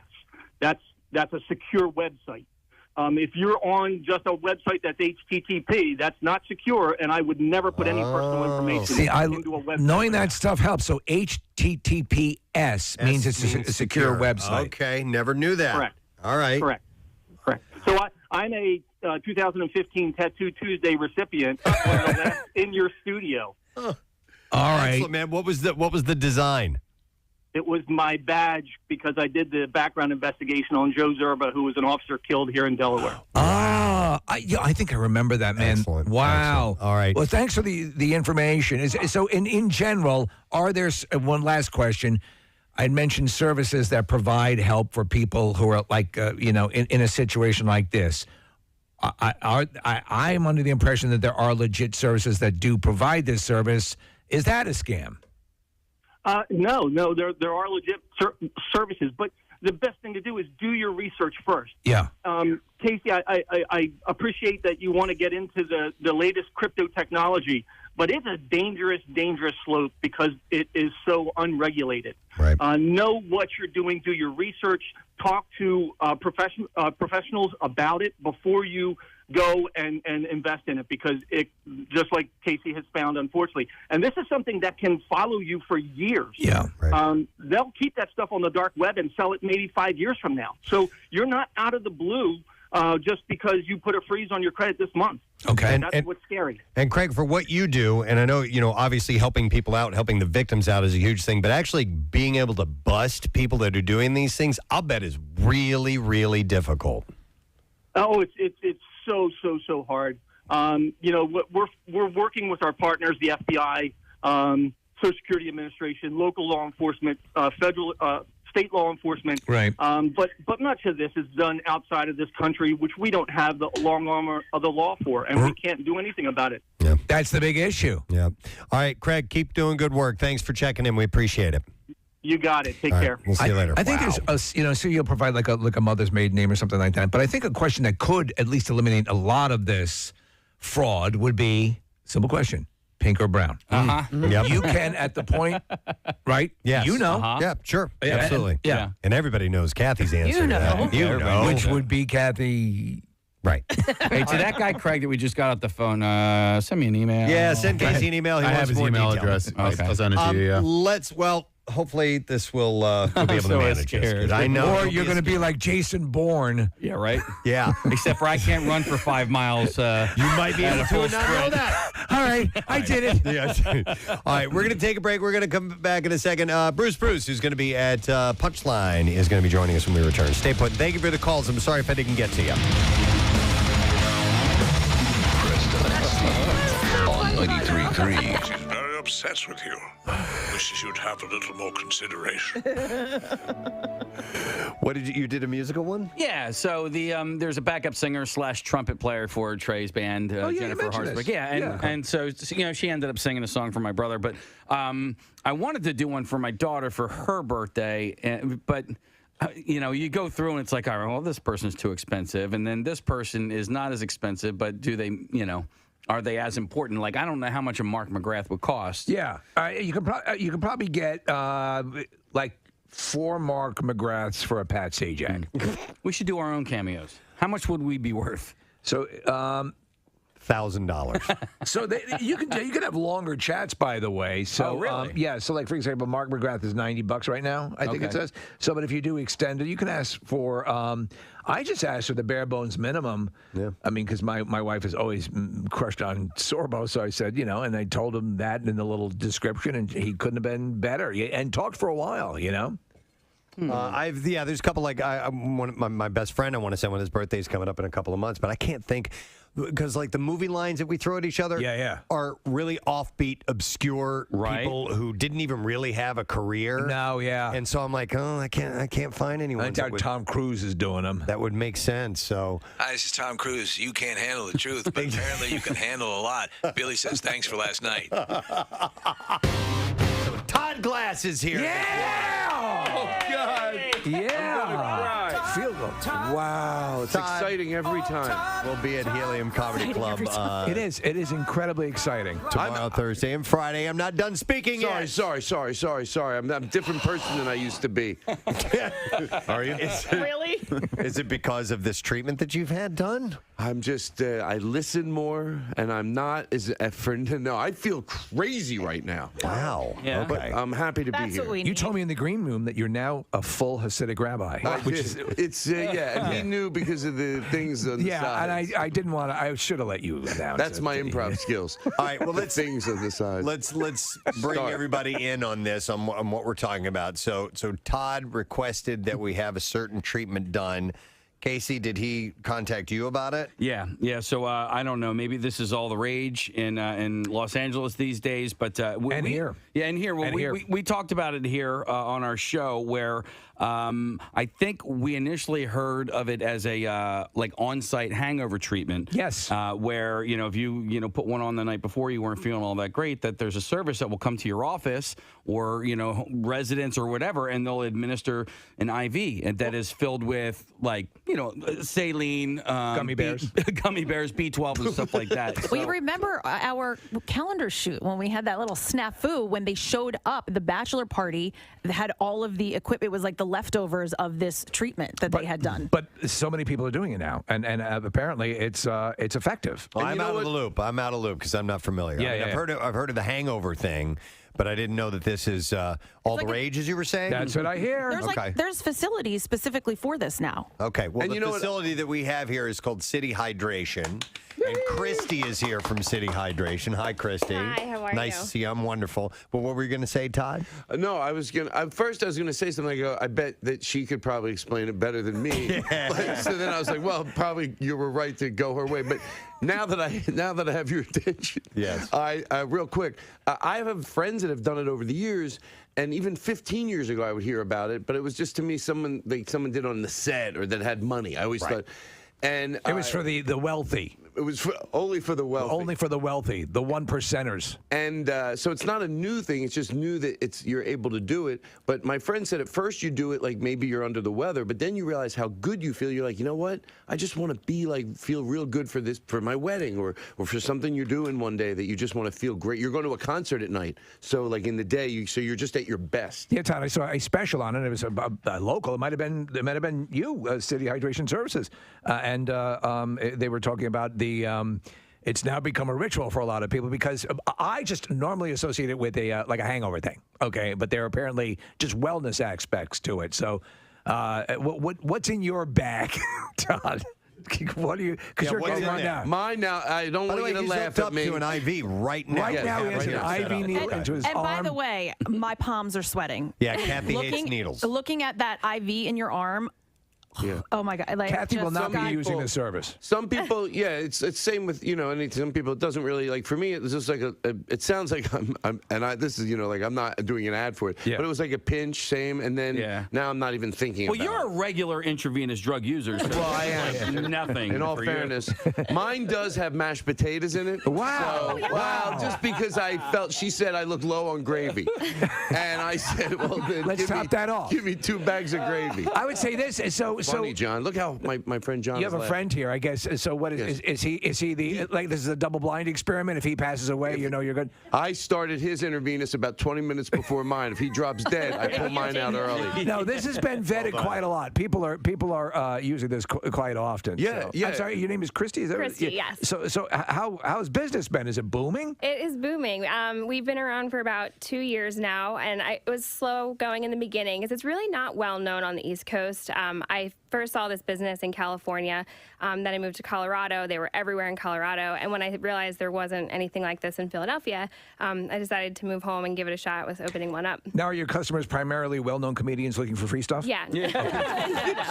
Our customers are everything. I mean, you have the tired mom, you have the professional athletes, you have cold and flu patients. I mean, we're kind of all across the board with the clients we see. That's what I was going to ask about. Cold, like if you're sick, if you have the flu, you need your fluids replenished. People come to you just if they're not feeling so hot. They'll come in for that. Yeah. So our cold and flu infusion has been incredibly popular this year. It seems to be hitting everybody and pretty hard at that. So we see people come in when symptoms are starting. We'll have people come in because their wife and their kids are sick. We'll have people come in when it's just been dragging on and they can't really get over the hump of the cold. We tell everyone our cold and flu infusion, it's all antioxidants. It is not a cure for the flu. It's not a cure for a cold. It's just going to help your body, boost your immunity, and help you get over it a lot faster. So you recover quicker? Exactly. Okay. A common question coming up, text messages, how much does it cost? Yes. So it really varies. I mean, most of our infusions are customized by our clients depending on how they're feeling and what they're needing. It starts at $75 for a plain bag with nothing mixed in, and we've seen them go as expensive as $300 plus with the additives they choose. So, okay, but if you book it through us, free. Yeah. Now, is it so the one with nothing in it? No, not nothing in it. It's not a novelty bag. But what what's the $75 bag? What is the basic fluid? The $75 bag is just plain saline. And a lot of people think like the vitamins and stuff are beneficial when really the hydration aspect of it is where you feel the best. So Todd, you had surgery. You had with the heart issue. I had my deal. I play younger. But well, is that an issue? I don't want you to lose your job on Riverdale. The saline thing is always what they give you, and it kind of it gets you back up and running. Really makes you feel like you're revived. Yeah. Right. How is this different than just drinking a lot of liquids or electrolytes? I mean, so that's a great question. So absorption via the GI tract is variable, and it's susceptible to first pass metabolism, which is really just a fancy way of saying that a portion of what's taken in by mouth is filtered through the gut and the liver, and it's not really hitting your bloodstream. You're going right in. Yeah, exactly. All so right. This is 100% absorption. It bypasses your GI tract. It's not filtered as much. It's going right into the blood cells. Okay. So how are you feeling? Whenever I've had an IV, it's weird because you'll start to feel it. I don't know if that's a placebo thing going on. in your body? Well, you start to feel cold. Yeah. I'll tell you. Really? It's very common. You feel cold pretty much instantly. Your hand or your arm, wherever it's infusing, you'll start to feel a little cold. A lot of people taste the B vitamins. Do you taste it? No. Yeah. I taste the donut I had. Yeah, a majority of people will taste those B vitamins. It kind of tastes like a Flintstones vitamin. It's not too terrible. But it's the hydration that's really giving you that immediate difference. We have a lot of people that love B12 in their infusions. It's B12 is the big thing. You always hear B12 mentioned. And I tried B12, and I was not looking to think. I didn't want to pretend it was working if it didn't. So I was during the day. I go, I don't know if I feel it. At night, absolutely. What I always say is clear-headed, and I did it one more time. I don't need to do it every day, but it was another thing I was going to. I was like, God, I like the way that was the first time. I went and did it again, and lightheaded, not lightheaded, clear-headed, And to me, it feels like the B12 right now, but like 3 times. How often do you do it, Todd? I've only done the B12 twice. Just twice? Okay. Yeah, so this to me, the closest I can get to ever feeling it was that. This right now, even now, and it's only been in there for 20 minutes, it feels like 3 times that. It feels very nice. All right, so should you go to your doctor before you do something like this? So we actually Let's keep them out of this. We have physicians on staff. All of our staff are critical care nurses, so ER, ICU, lots of experience. And our physicians are also part of this. Okay. All right, the reason I ask is because I remember I started taking a multivitamin because I thought you should take a multivitamin. And then my doctor was like, don't take a multivitamin. You shouldn't take that. You should check with me before you take any vitamins of any type because you may not need those or they may be counterproductive. Well, a lot of these facilities, at least the ones that I know of, it is either retired nurses or nurses who are out of their field that are now moving on to open up something like this. Yeah. We kind of chose a little bit of a different business model. We wanted our nurses to still be based in hospitals, skills very fresh. They're great at IVs. They're quick to think. They're just more prepared, I feel like, when they have been in action profession and they're working in hospitals and then coming into work. You want actual medical personnel doing this. You don't want a guy in a van doing it. Yeah, exactly. Yeah. All right. So so this is something that you're digging. So how amongst other comedians and stuff, do you see this a lot? Other people, entertainers using this a lot? I've just always heard stories like, they got someone didn't feel well. They got a mobile. They called it a mobile nurse. Yeah. Okay. And they come because they're nurses. They're registered nurses. It's a classic, Todd. Because he it's the same reason why you serve your water in a glass jug in your and it's the reason why you wanted a circular driveway. You just sort of project wealth when it comes to this sort of stuff, right? Well, you just want to find out. What are you talking about? He's talking about you. You wanted the hedges trimmed when you were a kid. You're about presentation. Yeah. You're about making sure you're at your best. Well, why not? Yes. Why not? Do you have a company that come out and put some low energy in you? I want to have a little lower energy. I want to be sedate and a social outcast. And I want to tell you guys something, and I don't mean to jump right to it, but I know how it works. You got to get funny quick. People, can I tell you something? Go off the top. When I come in here every time, how can I get people to come to my show? Not like in a begging way. Look, you go to Netflix. If you think I'm funny, if you're not familiar with me. Also, by the way, tonight I will be on Jimmy Kimmel. We already recorded it, but we did it from his club in Las Vegas. And it's with the whole band, and it's the most different stand-up set I've ever done, seriously, in my career on late-night television. You've been calling this the event of a lifetime. I have. Yes. There you go. It's what it says. That's the name of my tour. Of a lifetime, and that's saying a lot. And I have the whole band with me on the show. So I've never done a late-night set with the whole band. Yeah. So they're all there. John over here, he is the keyboard guy in the band. And he's currently he blew right through his bag. Wait. Look at that. Seriously, his bag bag's is almost empty. Yeah. You're right. What is it about a keyboard player that has them suck up their juice quicker? Is he in your Netflix? By the way, Steve, you got 3 cackles out of me this morning, and it's like not the most appealing thing about yourself because you think that's who you really are. In the other room, you said something. I went. I'm like, I guess that's how I laugh when I don't have time to do the fake laugh, like, Is John in your Netflix special? No, John is not. Okay, John in that Netflix When are you going to special. film your Netflix special? Well, I'm getting close. I'm getting close to film the one that aired already. I love the last one, by the way. Yeah. So what I'm saying is when you come to my live show, I seriously take responsibility for the minute you get in there, I want it to be an experience. When you're buying your ticket, what it's like, the music you're listening to in the bar before you go into the showroom, what you hear when you leave the showroom. So and then the band as people are being sat. So I really care about the show. So if that's any reason, because people spend money they don't have. Sometimes they spend money they don't have. They park, babysitters, everything ends up costing. And as I do comedy longer, I try to remember that. I've made mistakes in the past when you didn't give it your best. So now, put your hand down so that you drain quicker. Hey, by the way, he just reached over to calm Todd down for a moment while he's streaming done.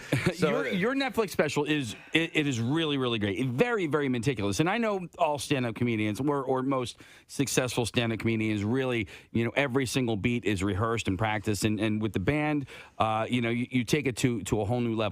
Now, I had also heard when you talk about the experience for the fan, for the people that are spending money to go to your show, that I heard that you, even with the green room, you will go in and you'll spend money and you'll decorate the green room just to sort of make sure that it's it gets sometimes that stuff, and I don't know if it's my own insecurities. It gets exaggerated, but basically what I've done is you're in a green room. They don't bring a punchline. Really not only tomorrow and Saturday, there's a Sunday show too. Nice. He's got fans in the area. He's doing a Sunday show for sure. Please welcome Mr. Bruce. Yeah. Show today. Good morning, Bruce. How you doing, man? Hey, man. How you doing, brother? We're doing good. Where you? We're Zooming. Where are you checking in from this morning? Right now, I'm in Atlanta, Georgia, and I'm just chilling at my shop where I keep all my vehicles. It's like my man cave, so I'm just taking it easy till I get to bed. We were looking at a picture of some Buicks that you've had. Is that what you exclusively collect? Oh, yeah. I'm a Buick. I love Buicks, and they're classy, they look good, and they fast. Last time you were here, we were talking about this, and I mean, you're hardcore. When did your love affair with the Buicks begin? When I was a little kid, my granddad had told me, he had a Buick. He had a 57 Buick Roadmaster, It was black with red interior, and he looked at me dead in the eye and say, "Whenever you get you a Cowboy, get you a Buick." So that's what I like. My granddaddy said it. That's what he meant. And that's what it was. I wasn't gonna get nothing else. Now he told me to get that. You a convertible fan or? Oh yeah. Man, I got I have a 65 convertible Skyline. I got a 68 convertible Skyline. I got a 70 Wildcat convertible. I got a 68 Deuce and a quarter convertible. So how many cars in total? I have 22. 22. Whoa. Nice. I get it. I mean, listen, you love something that brings you joy. And also there was something about my first car was a Pontiac, a Bonneville. And Bonneville, yes, sir. And that mother effer was huge. I mean, huge. And Bruce, this is a real story. I was at an intersection. I got rear-ended by a Mack truck, and I drove that Bonneville home. That's how those things were built. It was unbelievable. Yeah, they're great cars, man. And my wife said, "Why you got so many cars?" I said, "Why you got so many shoes?" So I love cars. You love shoes. So don't ask me about the cars because that's when you get attitude. I never have attitude about nothing. But if you say something about my cars, I get an attitude. How do you go about picking the one that you'll drive for the day? I just do it. Just pick one. I like Ford trucks. It's crazy combination. Anything Ford making a truck, I like it. Dualies, F-250s, F-350s, F-450s, Lightnings. I got all that. I got 2 Lightnings. I got a Celine truck. Wow. I have a dually with 18-wheeler tires on it. It's just a man thing. I love it, man. Do you work on them? Are you good with the mechanics? Oh, no. I'm gonna be honest. No, I don't work on them. I do. When the car have a problem, I do know what causes it. Yeah. And I have a special mechanic. I got a dude to do nothing but my mechanic work. I got to do all my interiors. I got to do all my paint. I got a dude to just do transmission. So I got somebody to specialize in everything. Have you ever been on Leno's show or? No. I would love to go on it, man. I like Leno, man. He's a super good guy. He got 500 cars, something like that. It's crazy. And then Tim Allen, I watched a special on Tim Allen's collection, which is unbelievable. I mean, all different types. He's not like one like you with the Buicks, but incredible. Yeah, and Tim Allen is a good dude too. He's from Detroit. there you go. Okay. Nice. So you're out, you're touring, you're hitting the roads. Man, I'm hitting it, man. How I'm doing well too, How's the feel around the country?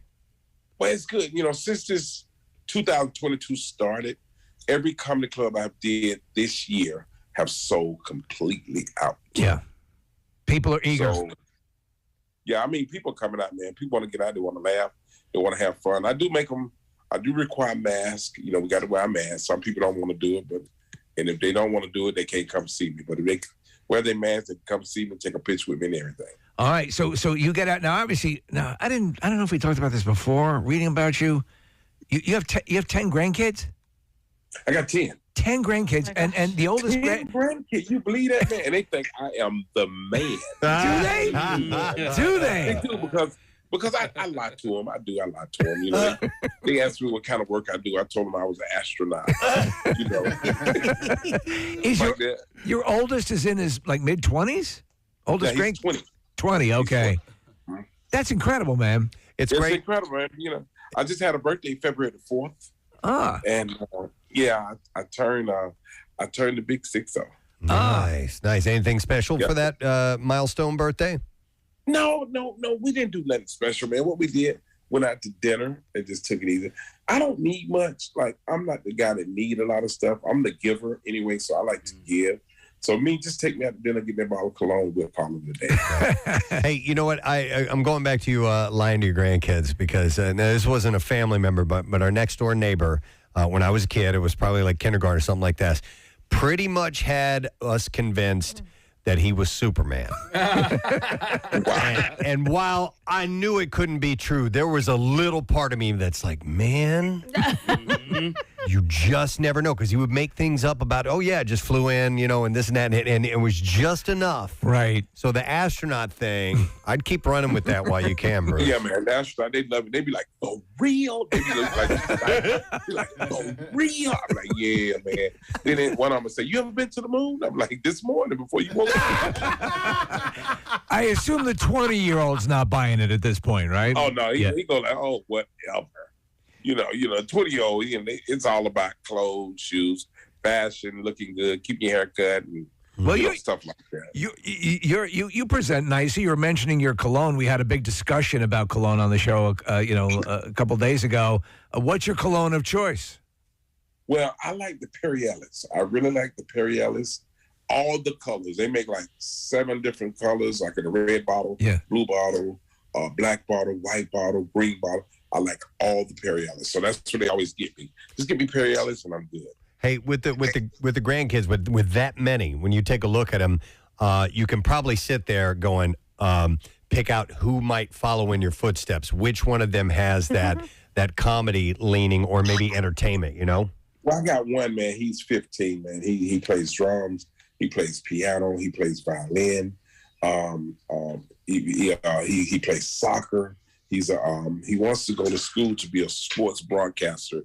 He's very smart. He's very good-looking kid, and he's funny. So I'm looking at his name is Maxwell. So I'm looking at Max. You're going to encourage, or you're going to kind of, because sometimes you hear it a lot from comedians. Actually, you hear it more from actors. They say, "I tried to dissuade them from getting into this." What's your take on it? My thing, I don't persuade them to take a different look. I tell them to just keep doing what you like. If something you want to do, it might be several things you want to do. Just try everything. You might like it. Because, a lot of times we say, don't do that. And that might be what they want to do or what they need to do. So I just let them explore and do what they want to do. Yep. It's funny, reading up on you, and this blows my mind, but apparently it was the case. When you were growing up, you were very much into soft rock. That's what you... Yes, sir. Yes. Yeah, I grew up in the hood now. I'm in the hood. And, a black kid in the hood. Another kid like, man, you crazy? What are you listening to? But the thing was, soft rock, it made more sense. Like the love songs. Right. Like, if you leave me now. Oh, yeah. Take away the biggest when you heard it, I'm like, the girl, she's like, boy, please, get out my face. Then, not a black kid in the hood listening to rock, man. But I was always different. I used to come outside with a baseball cap turned backwards and a fireman hat turned forward. I put on shoulder pads with a basketball shirt. Bruce said that this dude is special. You know what I'm saying? So I didn't care. When you're young, you can't care what people think. A lot of kids do now, but I didn't care. I put on some cowboy boots and some football pants in a minute and just walk outside. That's how I want to play. It'd be like nothing. That'd be a hell of a sitcom, man. I would love to see. That'd be a great, your life story as the kid who's listening to soft rock. Wearing cowboy boots and football pads. Yeah. That's fantastic. Cowboy boots with football pads with shoulder pads and a basketball shirt on with a fireman hat turned forward. You had your... So what else in soft rock? What did you like? We heard a little bit of was it Chicago? Was that Piece of Terror? Chicago did that. I loved everybody, man. Little River Band, Christopher Cross. Oh, yeah. But I listened to all rock, man. And it was just the thing. Like, see, one thing about black people, they didn't realize Hall & Oates was white. Right. Right. On the radio station, it was just like, oh, man, I like this song, And you didn't know it until because we didn't have videos back then. So you didn't know until you seen American Bandstand. You're like, oh, what the heck? These white boys. You know what I'm saying? They get down with it. I mean, the Hall & Oates was awesome. Yeah. I mean, they put out the best music in the world. And, you look at Wild Cherry, you look Wild Cherry, you like, oh, okay, that's a nice song. You see American Bandstand, they white. Yeah, they white. You know what I'm saying? So, you didn't, because back then, the music wasn't separated. It just, they played from James Brown to Chicago to like I even like the country music. I like Willie Nelson. Willie Nelson is one of the best singers. People don't realize it. I mean, that dude can sing though. Beautiful voice. It's true. I mean, old school. He had a bus driver driving this tour bus. The bus driver was 82. I'm like, come on, this dude too old to be driving your bus, dude. Yeah, no, it's true. Old style years ago, and like AM radio would they'd play everything. I mean, everything, man. It's crazy. And I'm a James Brown. I love James Brown. But when you listen to James Brown and then you listen to Wild Cherry, and you listen to the Average White Band, and the first thing they say, we got our style from James Brown. Yeah. And you can hear it in their music. Like, the horn section, guitar section, the bass, the drum. It's almost similar, but just funky. Did you ever run into James Brown? Oh, yes, man. Absolutely. I went to his funeral, too. I had to go, man. Dude, that's amazing. I went to his funeral. I viewed his body and everything. He was a solid gold casket. Wow. Gold. I remember when he passed away, it took forever.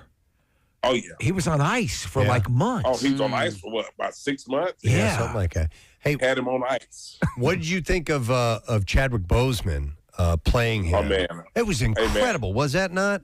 Yeah, he was like the best. Even when he did 42, I mean, the dude acting abilities was just excellent. Yeah. And when he did James Brown, I can remember in that one scene, who's that came?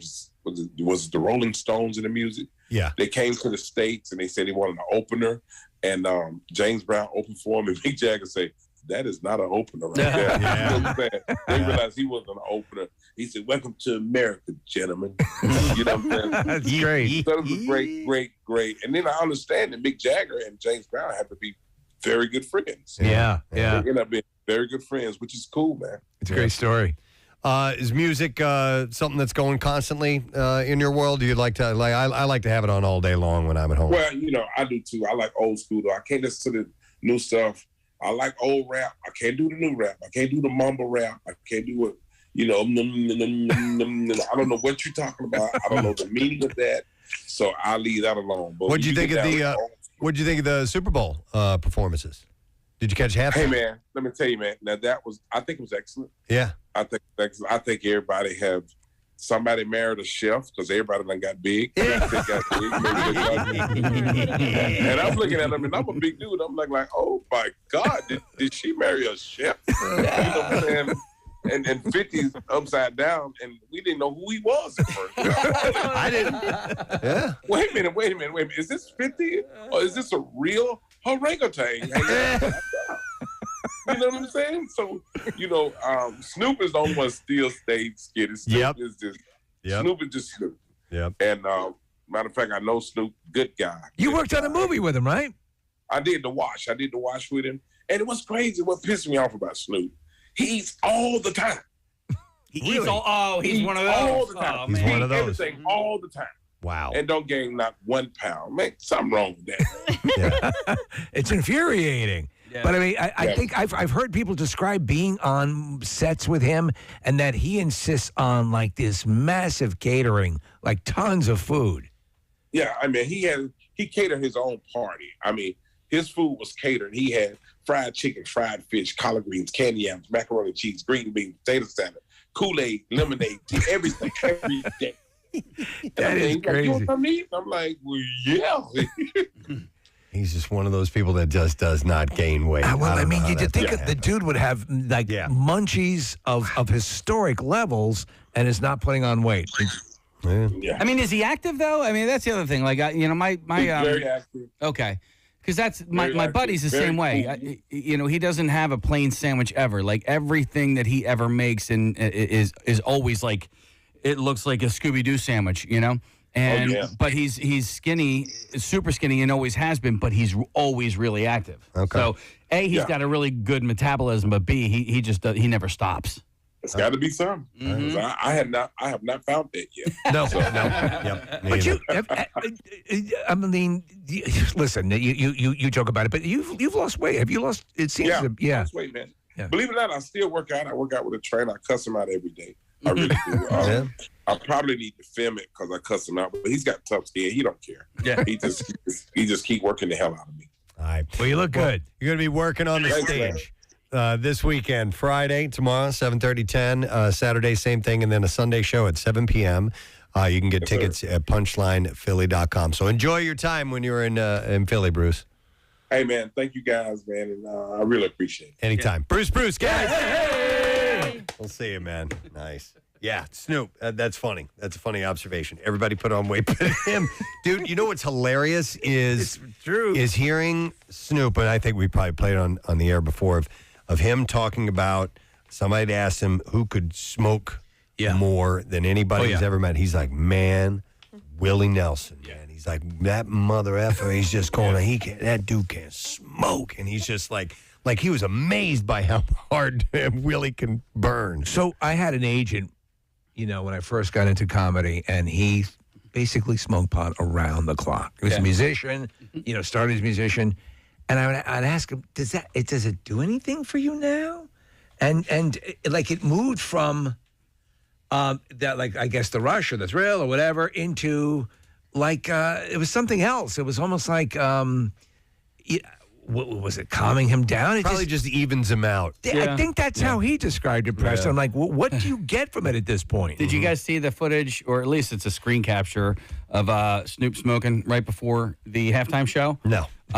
As if it's, like a cigarette? No, but is this a controversy? It's legal. Of course he did. Why is this at all surprising? They're in California. Oh my God. In California, it is Snoop Dogg. He also smoked right afterwards, and that morning, and then that night. I would be more surprised if he didn't do that right before the I'm curious performance. if, maybe California does have rules where you can smoke and where it's legal, that you can't just, stand out on the street and spark up. I mean, you probably, they give a ton of leniency, but on a technical level, you might not be able to spark up in public like that. I know in New Jersey it's going to be that way because now that it's legal, but essentially you can do it on your property. So in Jersey, that's pretty much it. You because of the way things are, you're not going to see people walking the boardwalk. No.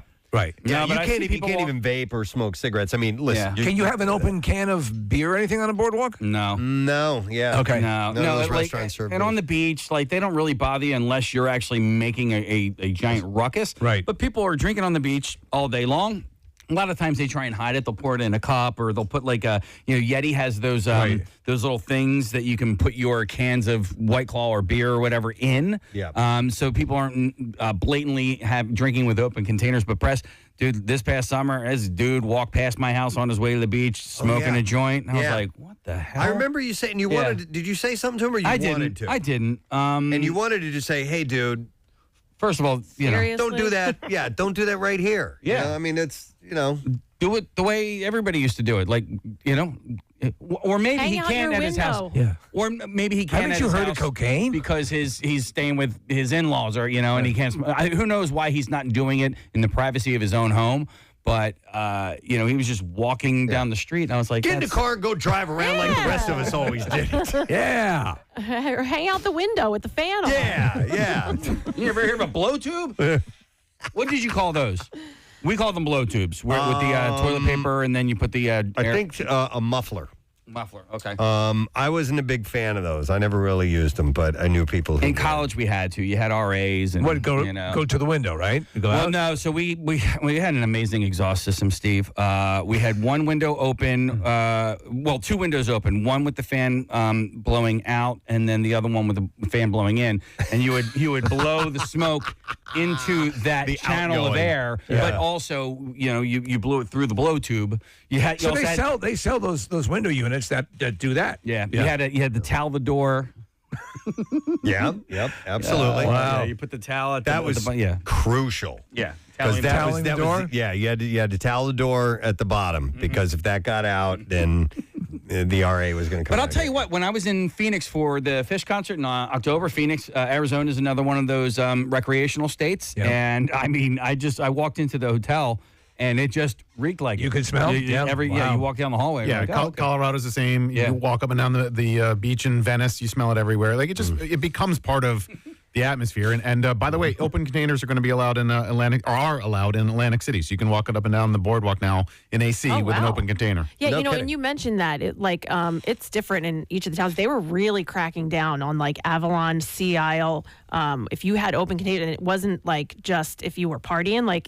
There was a 43-year-old woman. They wrote an article about her that she got cited, and she was sitting there with her husband watching the sunset, and they had drinks in a glass. No kidding. They cited them. Yeah. Wow. Okay. So it's per town basis.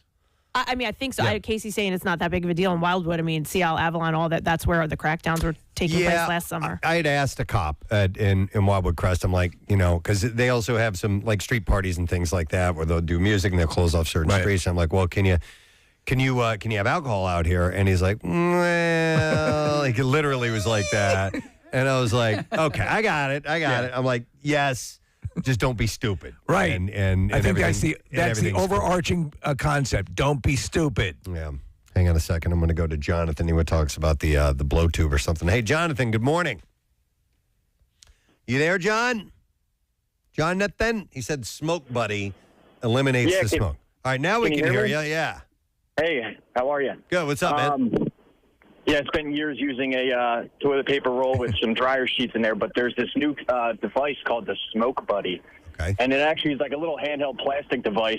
So it's got a dry carbon filter in it. So, with the toilet paper roll and stuff, you're still getting smoke coming out the other end. But this thing, you could take a nice big hit, blow into this thing, and it exhausts nothing. It completely eliminates all odor. And it's that's pretty wild. You know what? That reminds me. At one point, I had this brilliant idea in college. Thanks, Jonathan. To instead of doing a blow tube, let's just inflate a beach ball because that always keeps the air in it. So you had, but it was difficult to do because you're trying to exhale through this tiny little hole. I wonder if meanwhile you're totally trying to keep from coughing your head off. Why is your room full of beach balls? Yeah. I mean, it's personal taste, but I wonder if you could use a smoke buddy for cigarette smoke because I find cigarette smoke obnoxious and really annoying, much more so than weed. And so I'd rather smell weed any place than a cigarette. But I wonder if you could use Smoke Buddy to sort of cover the smell of somebody smoking outside. I don't see why not. Seems like it's the exact same, right? The concept. thing, Could you use that as a menstrual cup, do you think? Probably not. Look at it. Yeah. Of course you could. Oh. Yeah. Yes, I think you could. How's that going, by the way? Well, so I read more into it and what it does while it's inside. Stop reading. I know. Right. Well, because somebody else confused me. It was like, don't do the cup, do the disc. And so then I started reading what the difference is. And what is it, like a Frisbee? Yeah, it's like a little disc, yeah. Yeah, I think you got to either just try it out or not. Yeah, right. There is no try. No, I mean, Preston's right. Like the reading about it, you're going to find conflicting reports. Just try it. Well, no, but you need to know it suctions to your uterus. Like, you know what I mean? I need to know that. Can't you use fish hooks? Stop. Oh, my God. Dear God. All right, anyhow. We need to take a break because we have some bizarre file stories coming up, so we're going to do that very thing. When we return, we will get to those. And don't forget as well, we have a Word of the Week prize that we can get you in the running for because we're giving that away tomorrow. And we don't want you to miss it. Stay put. People who are hanging around. That is not conducive to hanging out. You want mood lighting. So at Target, you buy a lamp and you leave it. Right. You leave it for the club. You're like, there you go. And now hopefully every comedian uses it. I hear stuff like that. It's about presentation. I agree with that 1,000%. Yeah. So you're very proud of this. I have to ask you because on your Twitter page you have all these animations, all these cartoons to promoting the show. Mm-hmm. Is there the chance that we're going to see a Todd Glass animated series or no? But it's fun. They Josh would take these. They were called mashups. They would take literally you talking about a sketch and turn it into a sketch. It was really a cool way to do it. They're well done. Yeah, because you're just talking it. Like sometimes you'll talk a sketch. You'll be like, yeah, what if this? And they would take it to life. And they ended up on the internet. They're very funny. They're bits of your routines and stuff, and they're animated and it's the animation's top level. And did I ever tell you that speaking of animation? Speaking of that, speaking of other things, this happens, a little turnaround, you put it all in a bowl. Next thing you know, who's to say you can't talk about the frame situation that happened before? So, you have a personal experience? You never know the way it turns around in conversation. Best segue I've ever. Yeah. But seriously, was Dunkirk necessary? Put it in a bowl, spin it around. I brought my dad. I don't mean to, but by the way, my dad did pass away. That is the truth. Yes. But I brought him to after he passed away, I dragged him to a frame shop. And I told them, this is a true story. That's why I was wanting to get in here. How important it was to me. I said, I said, this is my dad. He's dead.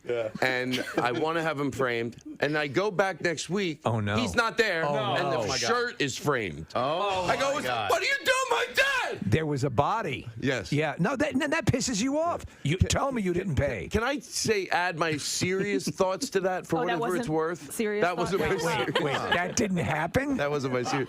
Is that I know from knowing this happened once with somebody's pictures after a wedding. Yeah.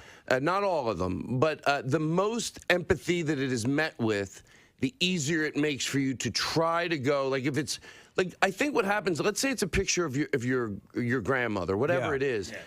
What would you have wanted your grandmother to do in that situation, like to be nice to this person, to be like, she'd probably want it to be the best scenario in the world. So if someone meets it with knowing how important it is, like to just go, they look genuinely crushed. To me, it would make it easier to go, look, people make mistakes, even on these big things, and try to meet it with, it sucks, but it's okay. Yeah. You know, but it helps when it's met with empathy. And I know someone that dealt with it once with pictures. It wasn't met. It was met with just like matter-of-factness. Like, yeah, sometimes that happens. It's like, oh, I think this person needs more than that right now. Yeah. Would you freak out? Refund. Would you? I would try to, I really would hopefully try to go to the best place I could be and go, I could do this. This is that person. I know it sounds a little cheesy. It's basically me. Like, could you say, could have that happened to you? Yeah, I could have done a stupid thing. I mean, they lost a body on you. I mean, that's no. your father. Yeah. I mean, that's deceased dad. I mean, does the shirt at least still smell like him, or a little bit? Why have we as a society not ever entertained the notion of taxidermy when it comes to loved ones? You know, I heard it's illegal. I asked somebody once, like 10 years ago, and it's illegal. I've only seen it in foreign countries where they've done stuff like that. No. Yeah, you don't look healthy. Not by the way. taxidermy. They bury it. It depends on what place you bring it to. I know Maybe a guy. I could get it next time I come in here. Could you get a taxidermist that does people? I want to start talking to him on your show, and then I want to be left here in the Preston and Steve studio. If I die and you're still doing the show, I want to sit over in the corner with a drip bag from City Hydration. Yep. Can I tell you something that I noticed? Now, do you want it to be about what we're talking about right now, or just be something completely Can I get serious? different? Whatever. Yeah, Whatever you want. let's get serious. Well, I think it's great. People that there's a name for these people, and they're called 2 minute. They want to tell you how close to where they live is to something, and it really is a thing. These people that go like, "Oh, I live in 2 minutes. I'm in Gulf Mills in 2 minutes. 2 minutes. I get to the Tony to my bridge 8 minutes. 8 minutes I get there. John, fill it in the background real much. 2 minutes. I go 9 minutes. 9 minutes. I get down there on 17 minutes. I'm in Cherry Hill. 17 minutes. I get to Cherry Hill. 14. I get 2 hours. 2 hours. I get in my car to Florida on a plane. I get on 16 minutes. I'm in Pennsauken. I'm in Pennsauken in 16 minutes, and that's door to door. I can get on a jitney, get to Wildwood, New Jersey, 1 hour and 7 minutes. There you go. Wow. It's true, though. There are people who do that. Wow, the bag's working. Yeah. Thank you. I'll tell you what. Side note, it's about 20 minutes to City Hydration from here. Picture that bit. Dude, listen, my dad was amazing at that. So my dad drove a truck for a living. He would say, "I'll be home in 7 minutes." He was home in 7 minutes. I mean, and it was never like he would just sit outside with the truck on. No, usually, God damn it, I made it in 4 minutes. Usually, people round it to the nearest 5 minute, right? So it's like, oh, I'll be there in a half hour. I'll be there in 25 minutes. My dad would be like, all right, I'll be there in 16 minutes, and it was always. And they drive reckless back then. If your dad wanted to be right on time, he'd kill the whole family. No, it's 8 minutes away. Turning hard corners. But I do want to say this. Please. Okay. I got nothing. No. Hey, how's the podcast going? My podcast got canceled. Thank you. I asked you not to bring it up from when I got it before when I saw you in the hallway. The podcast is going great. I'm a fan. Is going great. Thank you. Thank you very much. I'll tell you, you're all right. I'll tell you. I'm getting my B12 bag. See the bit you just 2 minutes, 4 minutes, just John filling in. Imagine that, but with 5 band members doing that. It's overwhelming. You have a 5-piece band? I'll have 3 instruments and sometimes 2 fillers, like just bongos and a tambourine, because for the bits. Like he has 3 guys, but some of the guys have 2 instruments, Preston. Thank you, bro. Who lives the closest to you? How many minutes away? What are you talking about? Well, I don't know. He's doing a recall.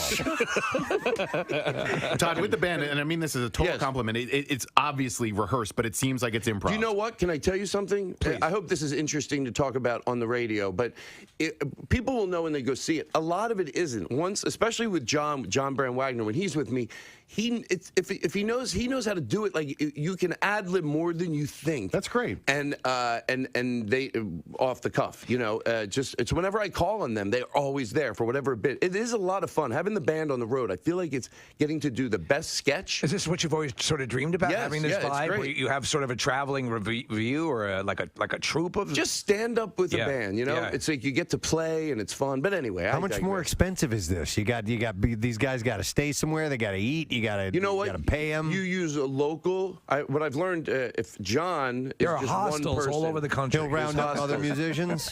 Use a local drummer. You can always teach 2-3 local people, and so you're just bringing one person with you. Should ask me, dude. I would have accompanied. Do you know that Preston is Preston? We kid you not. Preston is a sensational drummer. Well, but would you have wanted to do 6 shows? Not at all. Hell no. Right. No. I would have done one of them, though. Well, you know what? You still can. I got a gig on Friday night already, but yeah, maybe we can fit that in. We'll talk. Well, listen, here's what I'd like to do. You'll do the Saturday. Oh, Freddie, I locked you. Saturday, you'll do both shows. I won't have it any other way.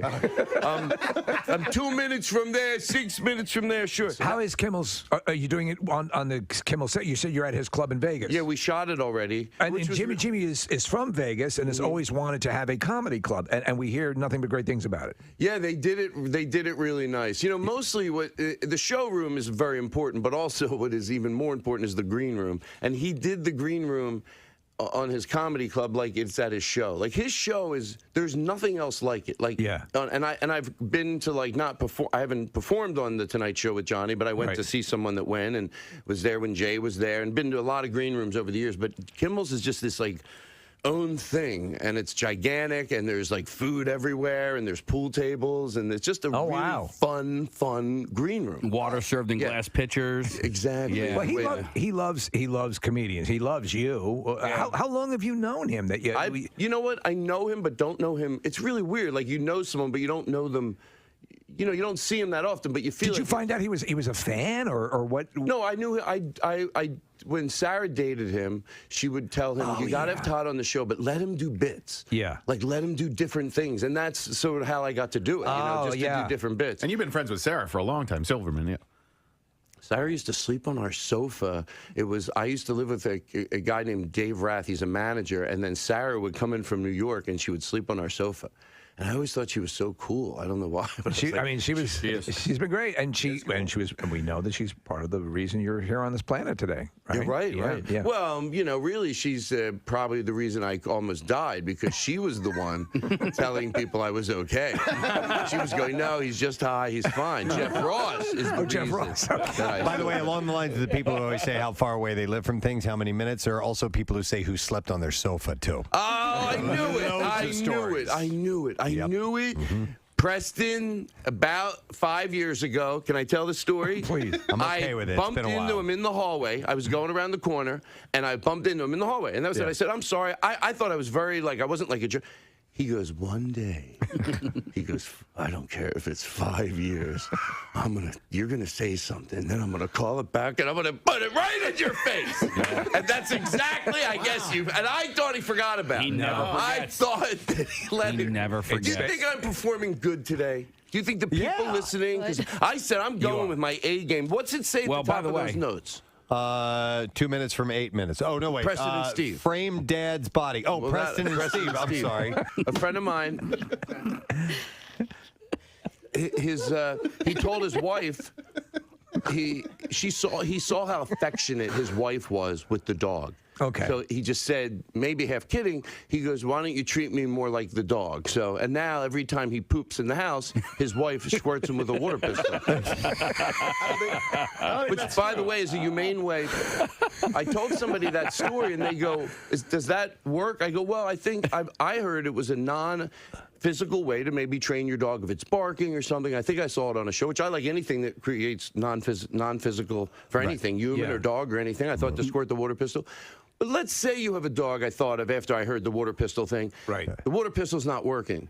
I mean, okay, you got to stop at one point. You can't have, like, if he's really a bad dog, you get, like, a fire hose. You're, like, just right over to the neighbor's yard. Sure. Oh, you act like you're trying to go, no, let me just squirt him a little bit. You open up that hose. The dog, right over to the neighbor's yard. You go, oh, I tried to just use the water to teach him, but he was a bad dog. I think he's somewhere. I can't see him. He's on a farm. We used to get rid of, not so many, but once in a while we'd have a dog growing up. You know, when you try to fix the story as you're telling it? Yeah. We get rid of so many pets. I don't want to make it look like out of proportion, but over the years, it probably 3 stories.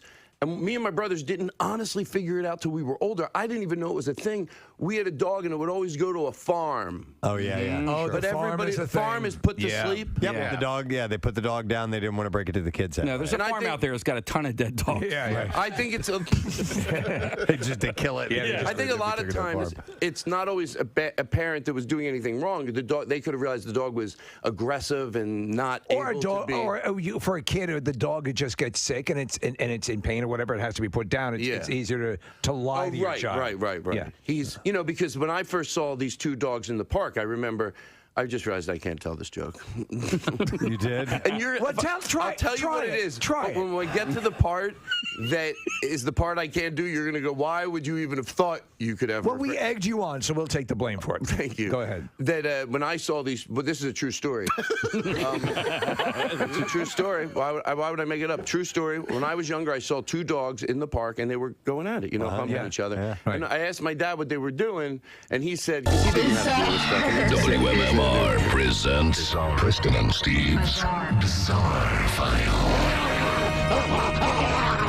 Sponsored this morning by Live Casino and Hotel Philadelphia, voted best overall gaming resort in Pennsylvania. Must be 21 or older. Gambling problem? Call 1-800-GAMBLER. So a man in Washington State lunged at an Applebee's employee with a meat cleaver after being asked to provide proof of COVID-19 vaccination.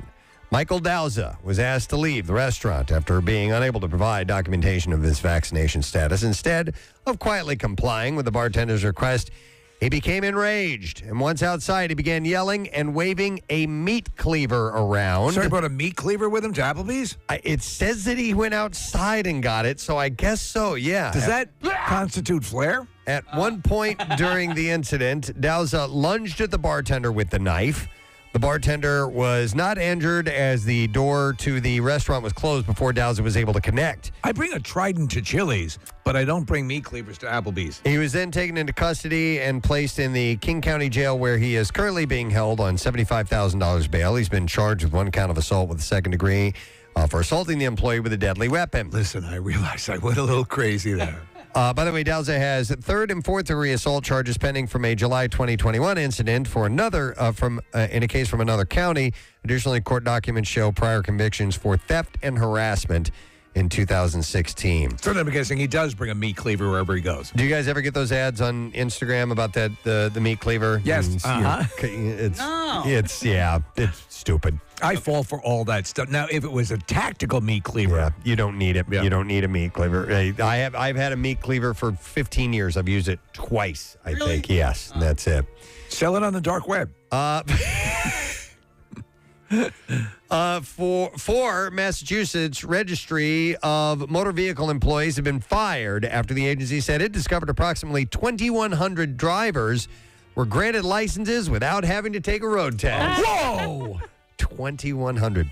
An internal investigation determined that starting in April of 2018, approximately 2,100 customers were given road test passing scores by 2 road test examiners at the Brockton Service Center without taking the road test. So 2 of them, they each let 1,100 people by. Wow. So were they taking money on the side to do that, or to pass them? Or? So MassDOT says it first noticed suspicious activity regarding some customer accounts back in 2020, launched a probe enlisting the help of law enforcement. 2 road test examiners and 2 service center employees were fired as part of the investigation. Letters have been sent to the customers who did not complete the road test, and I think they're going to have to get out and take a test. You passed. Yeah. Well, the Tennessee pastor, known for burning so-called witchcraft books like Harry Potter and Twilight, has threatened to expose 6 supposed witches in a new video that has gone viral. So he believes there are 6 witches at his church? In his congregation. In his congregation? So Pastor Greg Locke, who styles himself as a prophet, went on a wild sermon against the so-called witches that infiltrated his congregation. Witches, right? In the video that was taken, witches, right? Yeah, witches be shopping. In the video taken on the 13th of February, Mr. Locke demanded the 6 get out or he would expose them during the next sermon to his Global Vision Bible Church this coming Sunday. Take your broom. Yeah. And he was like screaming while he's saying this up. He said, 3 of you are in this room right now. 3 of you in the room right now. You better look in my eyeballs. We ain't afraid of you, you stinking witch. Well, look at him. He does like a dance. Yep. This guy's popular for all the wrong reasons. I've seen his videos in the past, and he's really awful. You I think I want to devil watch it. Worshipping Satanist witch. We cast you out in the name of Jesus Christ. We break your spells. We break your curse. We got your first name. We got your last name. We even got an address for one of you. He said, you so much. Did he have their social security information? As cough wrong, and I'll expose you in front of everybody in this tent, you stinking witch. Wow, man, that's harsh. You were sent to this church to destroy us. You were sent to this church to lure us in. You were sent to this church to cast a spell. Listen, some of you been sick because you've been befriended by that witch. Did he not even entertain the notion that some of the witches were there legitimately because they wanted to embrace? You know what? Maybe he didn't consider that. Dude, I'm looking to make a change. Yeah. Come on. This guy regularly, burns books and does all. He's a nut job. I'm a witch and I came because I wanted to see what was up. Absolutely. I really wanted to embrace this, but now you ruined it. All right, here's a pretty wild story about it, and I saw this video. I was telling you guys about it off air yesterday. Cyclists participating in a Central California bike ride, notorious for its difficult terrain, may have gotten more than they bargained for on February 12th when a territorial bull found its way onto the race path and began charging at cyclists. Richard Pepper shot the video and was a participant in the Rock Cobbler, which is an 80-mile course described as a stupidly hard bike ride bordering on a race. The video was recorded in the middle of the ride where the Bakersfield area course wound through a private working cattle ranch. He said, I learned later from one of the promoters that they were aware of an aggressive bull on the property. So before the race, they drove it to the far side of their very large ranch. Yet the bull came back to the section where the race was going through. I want to see the race. He said when he got to this part of the trail, there were probably about 15 riders that stopped because of the bull. More racers were coming in from behind. Some tried to be opportunistic by going around the bull. Some got through, but the bull charged and struck 3 riders total. There's a load of footage. Yeah, the bull knocks a guy off the bike and then goes over and does that thing where they launch him up in the air, gores him essentially. I don't think anybody got stabbed. I think the horns were blunt. But yeah, dude, do not mess with the bull or you get the horns. A security camera. Last story? Yes, sir. In Mexico, captured some unsettling footage this week. Steve, this is a follow-up to a story you mentioned the other day. A huge flock of yellow-throated blackbirds crashing out of the sky.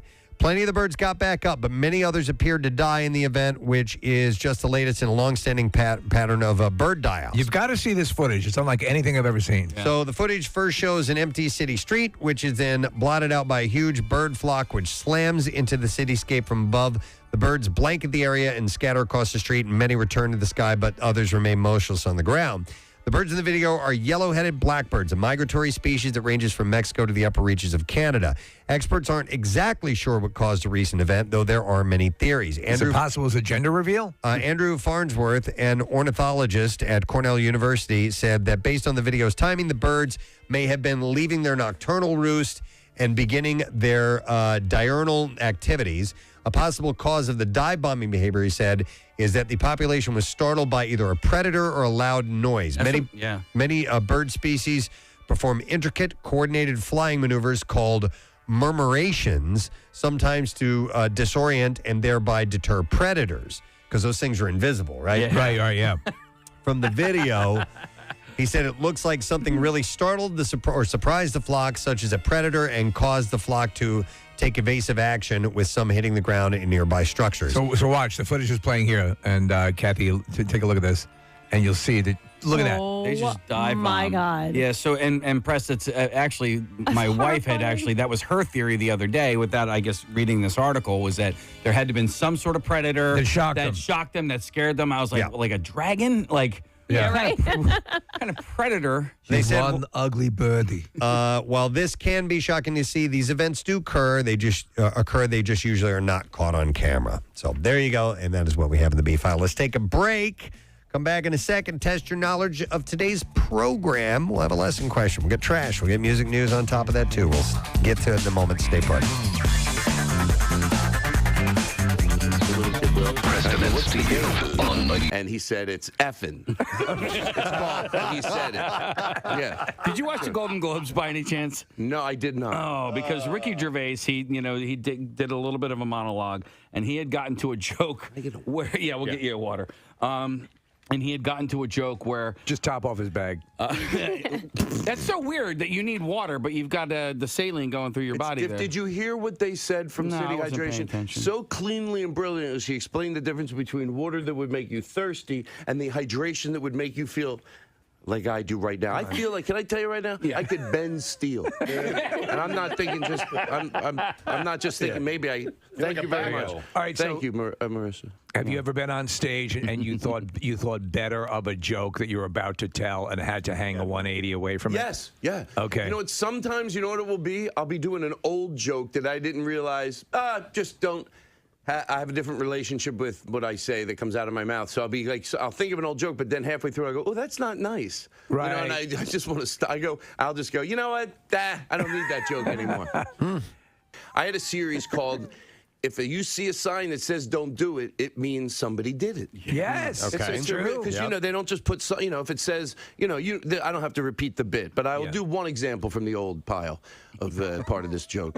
For instance, if you see a sign that says no diving in the jacuzzi. Yeah, somebody dove into a jacuzzi, which think about that. That's crazy. A moron. Yeah. A moron. And I don't like to call people morons because if I'm so smart, why shouldn't I be so smart to just talk about people kinder? But I don't know the word for it. And by the way, I hope this guy probably had a dad. You have children. You have people that love you. Yeah. Who are you to go, hey, I'm going to go dive into that jacuzzi? Yeah.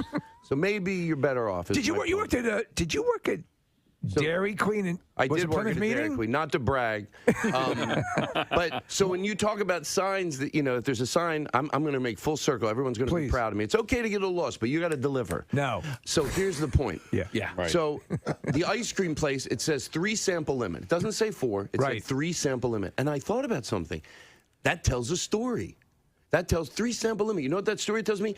Look, lunatics come in different forms. Yeah. So when I use the word lunatic, people might go, lunatic? Yeah, that means a lunatic. Anybody that would go get 3 samples is a lunatic. Look, you certainly have problem with boundaries. If you're going to go, can I taste one? Can I get another? Can I get a third? Is there any stopping you?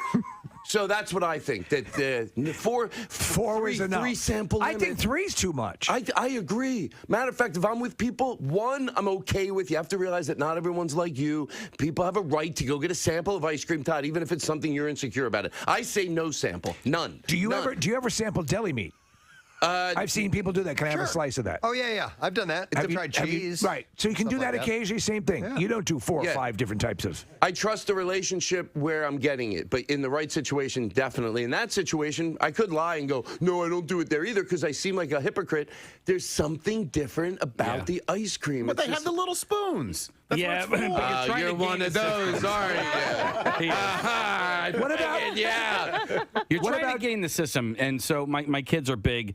They love to do the free samples. I'll give them 1, and that is it. And it's only because they haven't been on the planet that long, so they haven't tried. If you're a 40-year-old man and you don't know what rum raisin tastes like.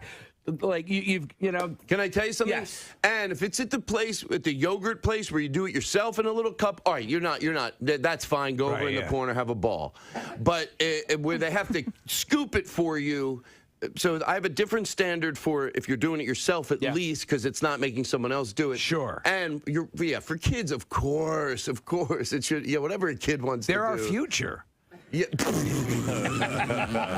You got to teach them well, Steve, right? Exactly. Oh, I disagree wholeheartedly. I think that you can sometimes be in between flavors, or maybe there's one you've never tried before. Or I say that not every rum raisin is the same, sir. Okay. There are a lot of places that make their own ice creams, and I would like to try that. Preston's dessert of choice is ice cream. Sometimes you look at rum raisin; it is a very clear, milky white look. Other times it's kind of brownish. I wonder how that one tastes as opposed to the other I'm one. going to, not to be a wishy-washy with my opinion, but to prove that I could change my opinion, I'm changing my stance.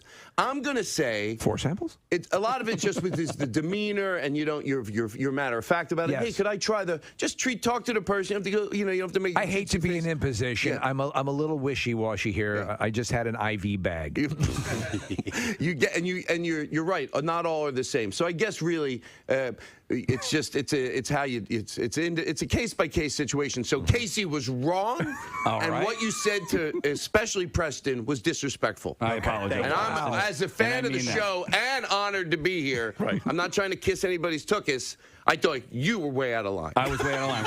What are your thoughts on free samples? Because you see it at the fudge kitchen, the mall. Costco. You can go around and spend an hour trying the samples. Costco. I got in trouble at Costco. That's when I realized the world people are crazy. Yeah. I had a World War II wasn't an indicator. Well, that's like. And by the way, this does make sense. Please remind me to get back to what I did at Costco. Okay. But it does have to do with you said. World War II? Nazis? Yeah, what did you do at Costco? Okay. World War II. World War II. Hitler. Ice cream samples. Someone told me that Hitler, this is a true story, they told me this. Whether it's true or not, it's true, I don't know. Okay. But they said Hitler ate a piece of cake every day. Isn't that crazy? I told my friend, I don't think it's the craziest thing about him. Brought to you by Patient First Cold and flu season is here. I've got a clode. You do have a clode. Patient First is here to help. Hey, Harry. I can't speak. You were traveling all day. I was. What's Harry, though? I was going to say they handle everything. Harry or clothes. And I put handle and every and made it Harry. At these times, you need someone who cares about your clothes, and Harry's it correctly.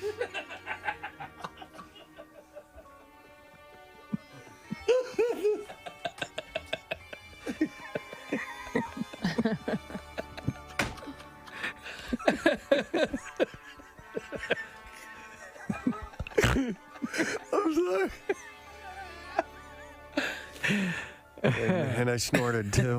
So we were chatting last night, and Kath shared a story with us about a friend who had a doctor's appointment, I think it was, Kathy? Yeah, it's like a televisit, a telemedicine visit. Yeah, we were just talking about, Zoom conferencing and all that stuff and maybe speaking to relatives and so on. And framing a shot. Yeah, framing a shot. So that you're seen. My mom she's always laying down when I talk to her, and she holds, I guess, we have a thing called a gram pad, which is like an iPad, and she holds it down low. And so I always get this shot going up. It looks like a looming, intimidating camera angle, but she only frames in part of her chin, and that's all that I see. So we're all coping with different. Yeah, you love them, and obviously the grandpad has been a godsend. But you would like to see the full face of the woman who gave birth to you. But listen to this. So Kathy's friend had a doctor's appointment. Yeah, she had a doctor's appointment, and it was, over the computer. And so she just assumed they would be like chatting and talking about, I guess, whatever it is the checkup was for. What kind of doctor is this? So the doctor was with her gynecologist. Oh, okay. And so she was trying to explain something to her. And finally, at one point, the gynecologist said, you know what, you're going to have to show me. Oh, my God. And so she took her pants off and straddled the computer. Oh, my Preston, God. Though, she was at work. I was like, what? Wait, back up. I was like, what? You had to show her? And she was like, yeah. She's like, listen, I've been going to her for years. Like, so it was okay. It was fine. So I even texted my neighbor who's a gynecologist, and I said, do you do this with your patients? And she's like, well, no, we don't. But she's like, I guess some people do. Well, okay, so so with televisits, it become a thing, and the discussion about is 58, and then 45 on Saturday, 40 on Sunday, and then we'll be up in the mid to upper 60s again on Monday. So not too bad. All right, we're going to do today's lesson question. We're going to throw that out there to you, see if we can get an answer, and we will give away a pair of tickets as the Philly Pops present Pops Rocks Let It Be, March 11th at the Kimmel Cultural Campus. And the question I think we're going to go with is Isabel May, who is Elsa Dutton from 1883, is going to be Casey's regular what night thing. See if you can follow that. Regular what night thing. Not regular Saturday night thing. No. Different thing. So that's from Elsa Dutton from 1883. Is going to be Casey's regular what night thing. 215-263-WMMR. If you heard it and you know, you should call, and we'll do the trash while you do that. The trash business is a gold mine. 93.3 WMMR with Preston and Steve's Hollywood Trash. All right. Let's get to it. Steve, what stories you got for us this morning? Well, Prince Andrew has settled in that sexual lawsuit against him, agreeing to pay $16 million to a charity chosen by alleged victim Virginia Giffrey. Queen Elizabeth addressed the situation, saying only Andrew could make the son who wanted to be a tampon look like the pick of the litter. Hey! Johnny Depp was awarded the Gold Medal of Merit from the president of Serbia on Tuesday. Depp said he never imagined he would win the Serbian Gold Medal of Merit because he never heard of it. Oh, my God. And finally, Pete Davidson scoring points with the Kardashians after sending Kim's recently single sister, Khloe, a huge bouquet of roses on Valentine's Day. Khloe's reportedly so touched that she in turn gifted Pete with a freshly strangled caribou. That's your Hollywood Trash. Let's see if you know what we're going for here. Elsa Dutton from 1883 is going to be Casey's regular what night thing. And I'm going to go to Colleen to see if she knows. Hi, Colleen. Hello. I think it was the regular prairie thing. Yes, regular prairie night thing. Yes, sir. You got it. Hang on, Colleen. Good for you. We have got a pair of tickets for the Philly Pops presents Pops Rocks Let It Be on March 11th at the Kimmel Cultural Campus. And the Fab Four's greatest hits will be performed live with a full orchestra. More information and tickets for the March 11th through the 13th shows at phillypops.org/letitbe. Now, Preston and Steve's Music News on 93.3 WMMR. Bam, bam, bonino. Bam, bam. All right, let's get right into it. Foo Fighters have just released the lyric video for March of the Insane as featured in their upcoming movie, Studio 666. The song is released under the moniker Dream Widow and billed as being from the never-released self-titled album. Studio 666 opens on the 25th, so it's coming up shortly. The horror comedy stars the band and features appearances by Lionel Richie, Whitney Cummings, Jeff Garlin, and Will Forte. Studio 666 was directed by B.J. McDonald and based on an original story by Dave Grohl. Drowning Pool have signed with a new label to release their upcoming sixth studio album called Strike a Nerve. This is the band's third album with frontman Jason Moreno, who joined in 2012. Moreno said, "I'm so grateful for such a big opportunity and proud of everyone's hard work that's afforded us this chance. It's been such a flood of emotion since we started recording this album and talking to Universal. It almost didn't seem real when everything was put on pause because of COVID. I'm so eager for people to hear the new record and get out there and perform it live. Very excited and I welcome the pressure of the moment, but what I feel most is gratitude and anticipation for what the future holds." Blah, blah, blah. The album and record deal were completed prior to the pandemic. Aerosmith continues to gear up for the band's official 50th anniversary. Oh, my God. With the announcement of a new licensing deal. According to licensingsource.net, Universal Music Group's Epic Rights is now the band's global brand management agency and will now develop an all-new, multi-category worldwide retail program for the legendary rock band with a roster of new licensing partners signed to create branded merchandise. How rock and roll does all that sound? Yeah, right. So the band, which is booked for a 50th anniversary hometown show on September 8th at Boston's Fenway Park, is said to also be gearing up to commemorate the listen to these anniversaries, the 45th anniversary of 1977's Draw the Line album, the 40th anniversary of 1982's Rockin' a Hard Place, the 35th anniversary of 1987's Permanent Vacation, the 30th anniversary of Get a Grip, and the 25th anniversary of the 1997 Nine Lives album. So those all landed in those periods, like those 5 and 10 year periods, so they can do all these big milestone celebrations at the same time. But that band is, they've been doing it for a long time, man. And then finally, Bon Jovi is a band that's never forgotten where it came from. Once again, the group has announced that local bands across the country now have a shot to open for Bon Jovi on its upcoming tour dates. Froggy! Bands are, they're not going to be in our area, so bands are encouraged to submit an audition video of original music for the chance to play during an opening slot on the tour. One local band selected for each tour date, and for more information and to upload a submission, you can visit bonjovi.com. We should send them, Preston, the Kathy and Marissa cheer song. Oh, yes, yes. The Bit Trap is the Bit Trap, yeah. Send that and see if they can, because why not, right? Yep. The 15-city spring tour kicks off on April 1st in Omaha, Nebraska. Superstar, you mess me, I'll kick you far. Ooh, she thinks she's bad. I know I'm bad. Ooh, she thinks she's bad. Hey, ladies, police. Hey, bitches. Hey, what? Hey, bitches. Hey, what? Let me see you go down. No way. Let me see you go down. Okay. There it is. Okay. Opening for Bon Jovi, wouldn't that be cool? Yeah. Marissa and Kathy on stage. All right, that's it. It's the music news. We're going to take a break. We'll come back. We'll wrap up the program. Letter of the day, word of the week prize, which we give away tomorrow. So don't miss that ever-needed fourth letter. We'll be back in a moment. I hope so. I'll be honest, if you can just go, I have this rash on my arm instead of driving across Here's the your city. copay now. Call in my prescription. Call it in. You got this. Yeah.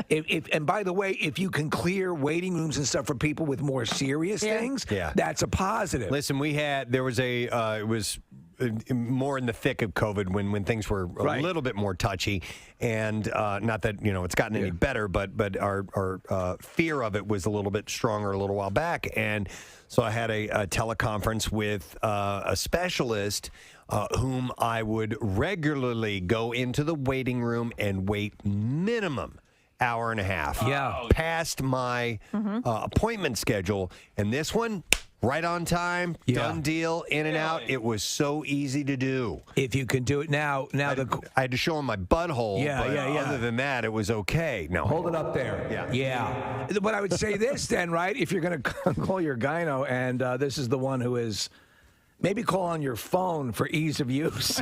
So you can hold it down, right, Preston? Right. It's harder to put your iMac up to your cooter, right? Oh, my God. I mean, to me. I think it was just jumped over it. I'm not going to ask what was the issue, but did it get it done? Was it? Oh yeah, I see it right there. Yeah, it looks like Idaho. Oh right, I don't know. I didn't go further into the conversation. I was just shocked that. How did that get in there? She actually had to do that. Steve, like anything else that we've seen in COVID times, we've seen some industries have had a boom because there's now demand, maybe like at-home stirrups and stuff like that. Why not? Yeah, absolutely. Could end up being an industry. Time for my appointment. Absolutely. You know what you do? Just take the Casey. You're a cyclist. Just get on your bike and put them up on the handlebars. You could do that. Hang on a second. I want to go to Carl. Carl, you're on the air. Good morning.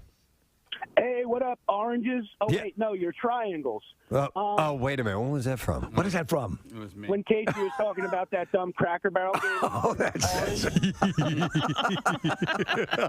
the game. What's up, Carl? We always mess up our shapes and colors. It's all good. Yes, yeah.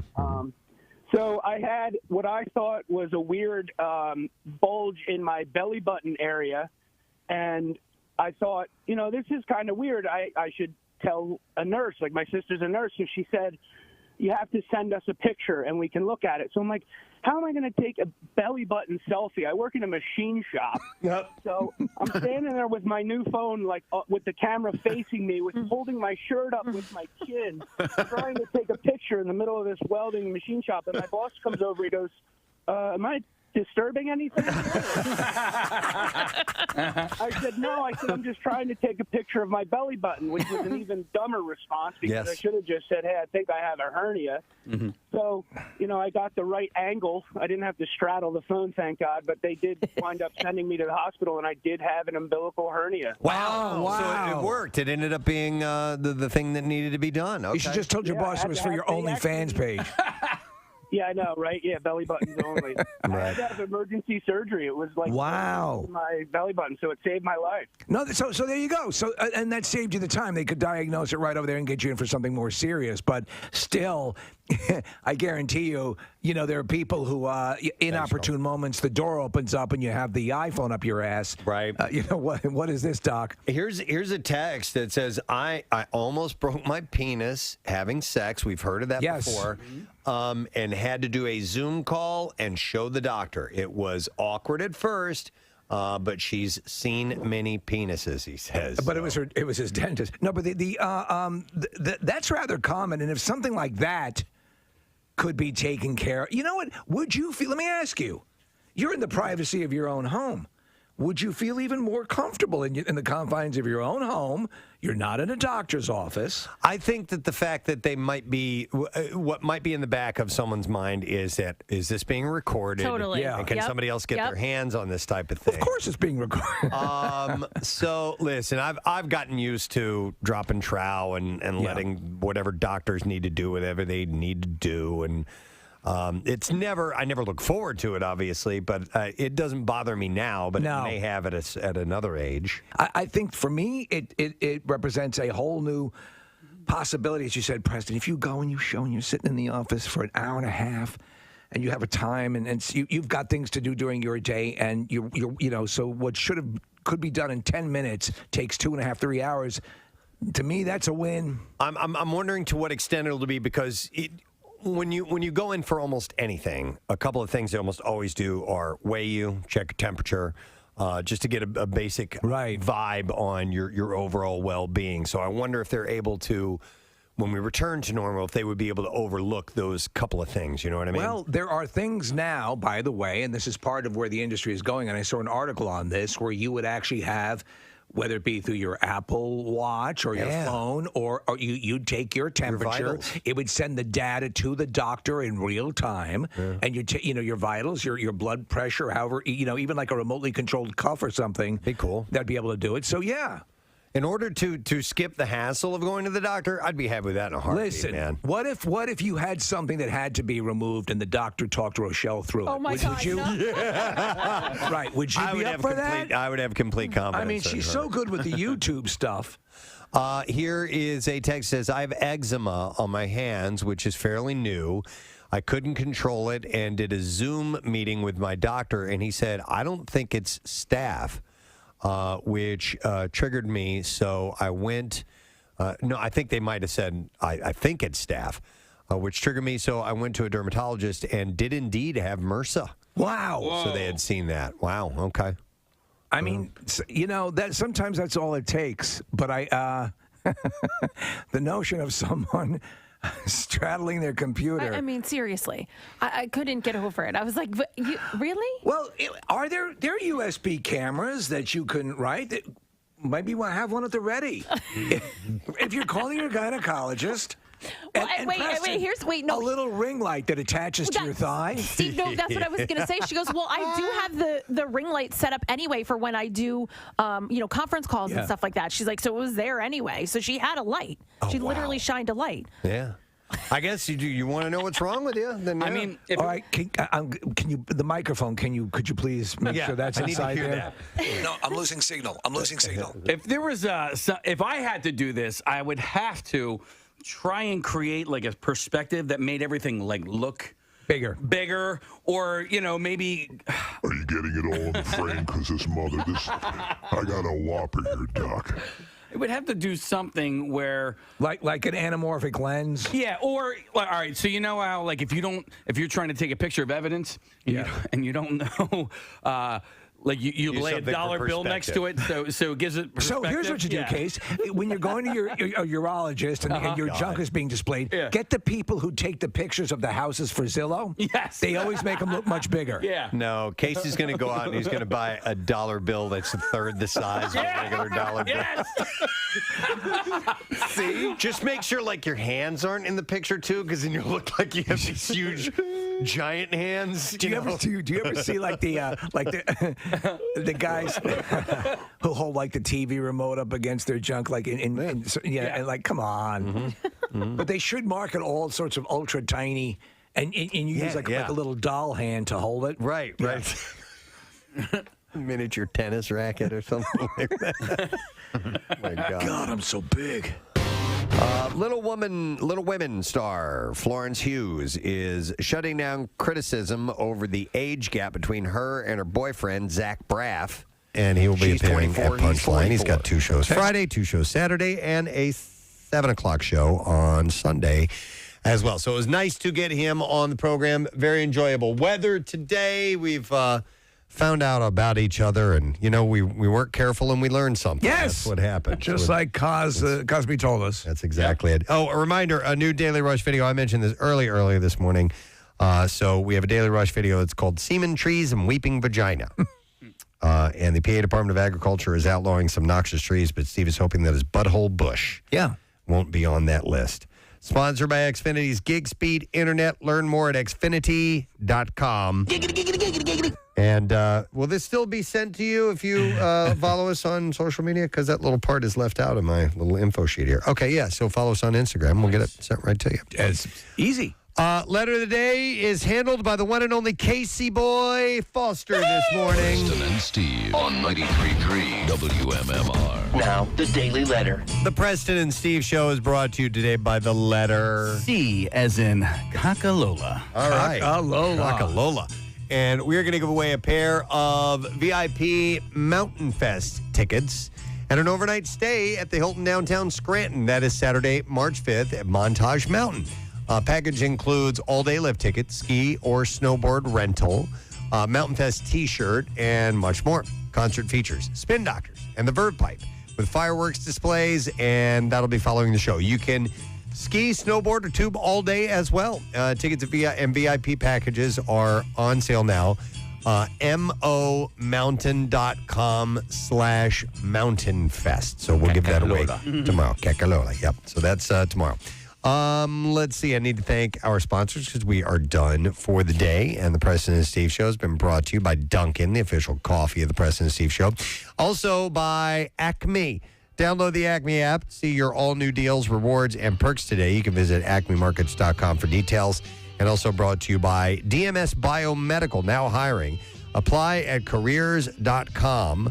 Apply at careers.dsm.com. Okay. Location Exton. So you want to find that there. On tomorrow's program, let's see, comedian Ted Alexandro will be joining us. We will also have Tom Zeller. He is the CEO of Imagine Exhibitions, and they're the one that are putting on the Harry Potter exhibition, which I'm going to go to in advance of tomorrow, so I'll have some insight in that as well. I definitely want to go check that out. And let's see. Oh, and it's National Drink Wine Day, so we'll do some giveaways in conjunction with that. And it's a No Sad Bro Friday. So. It's almost too much for a Friday, but we'll do it. That's We're it. professionals. We're done. Rage on. Have yourself a great day, and we will see you tomorrow, my friend. Take care. Bye-bye.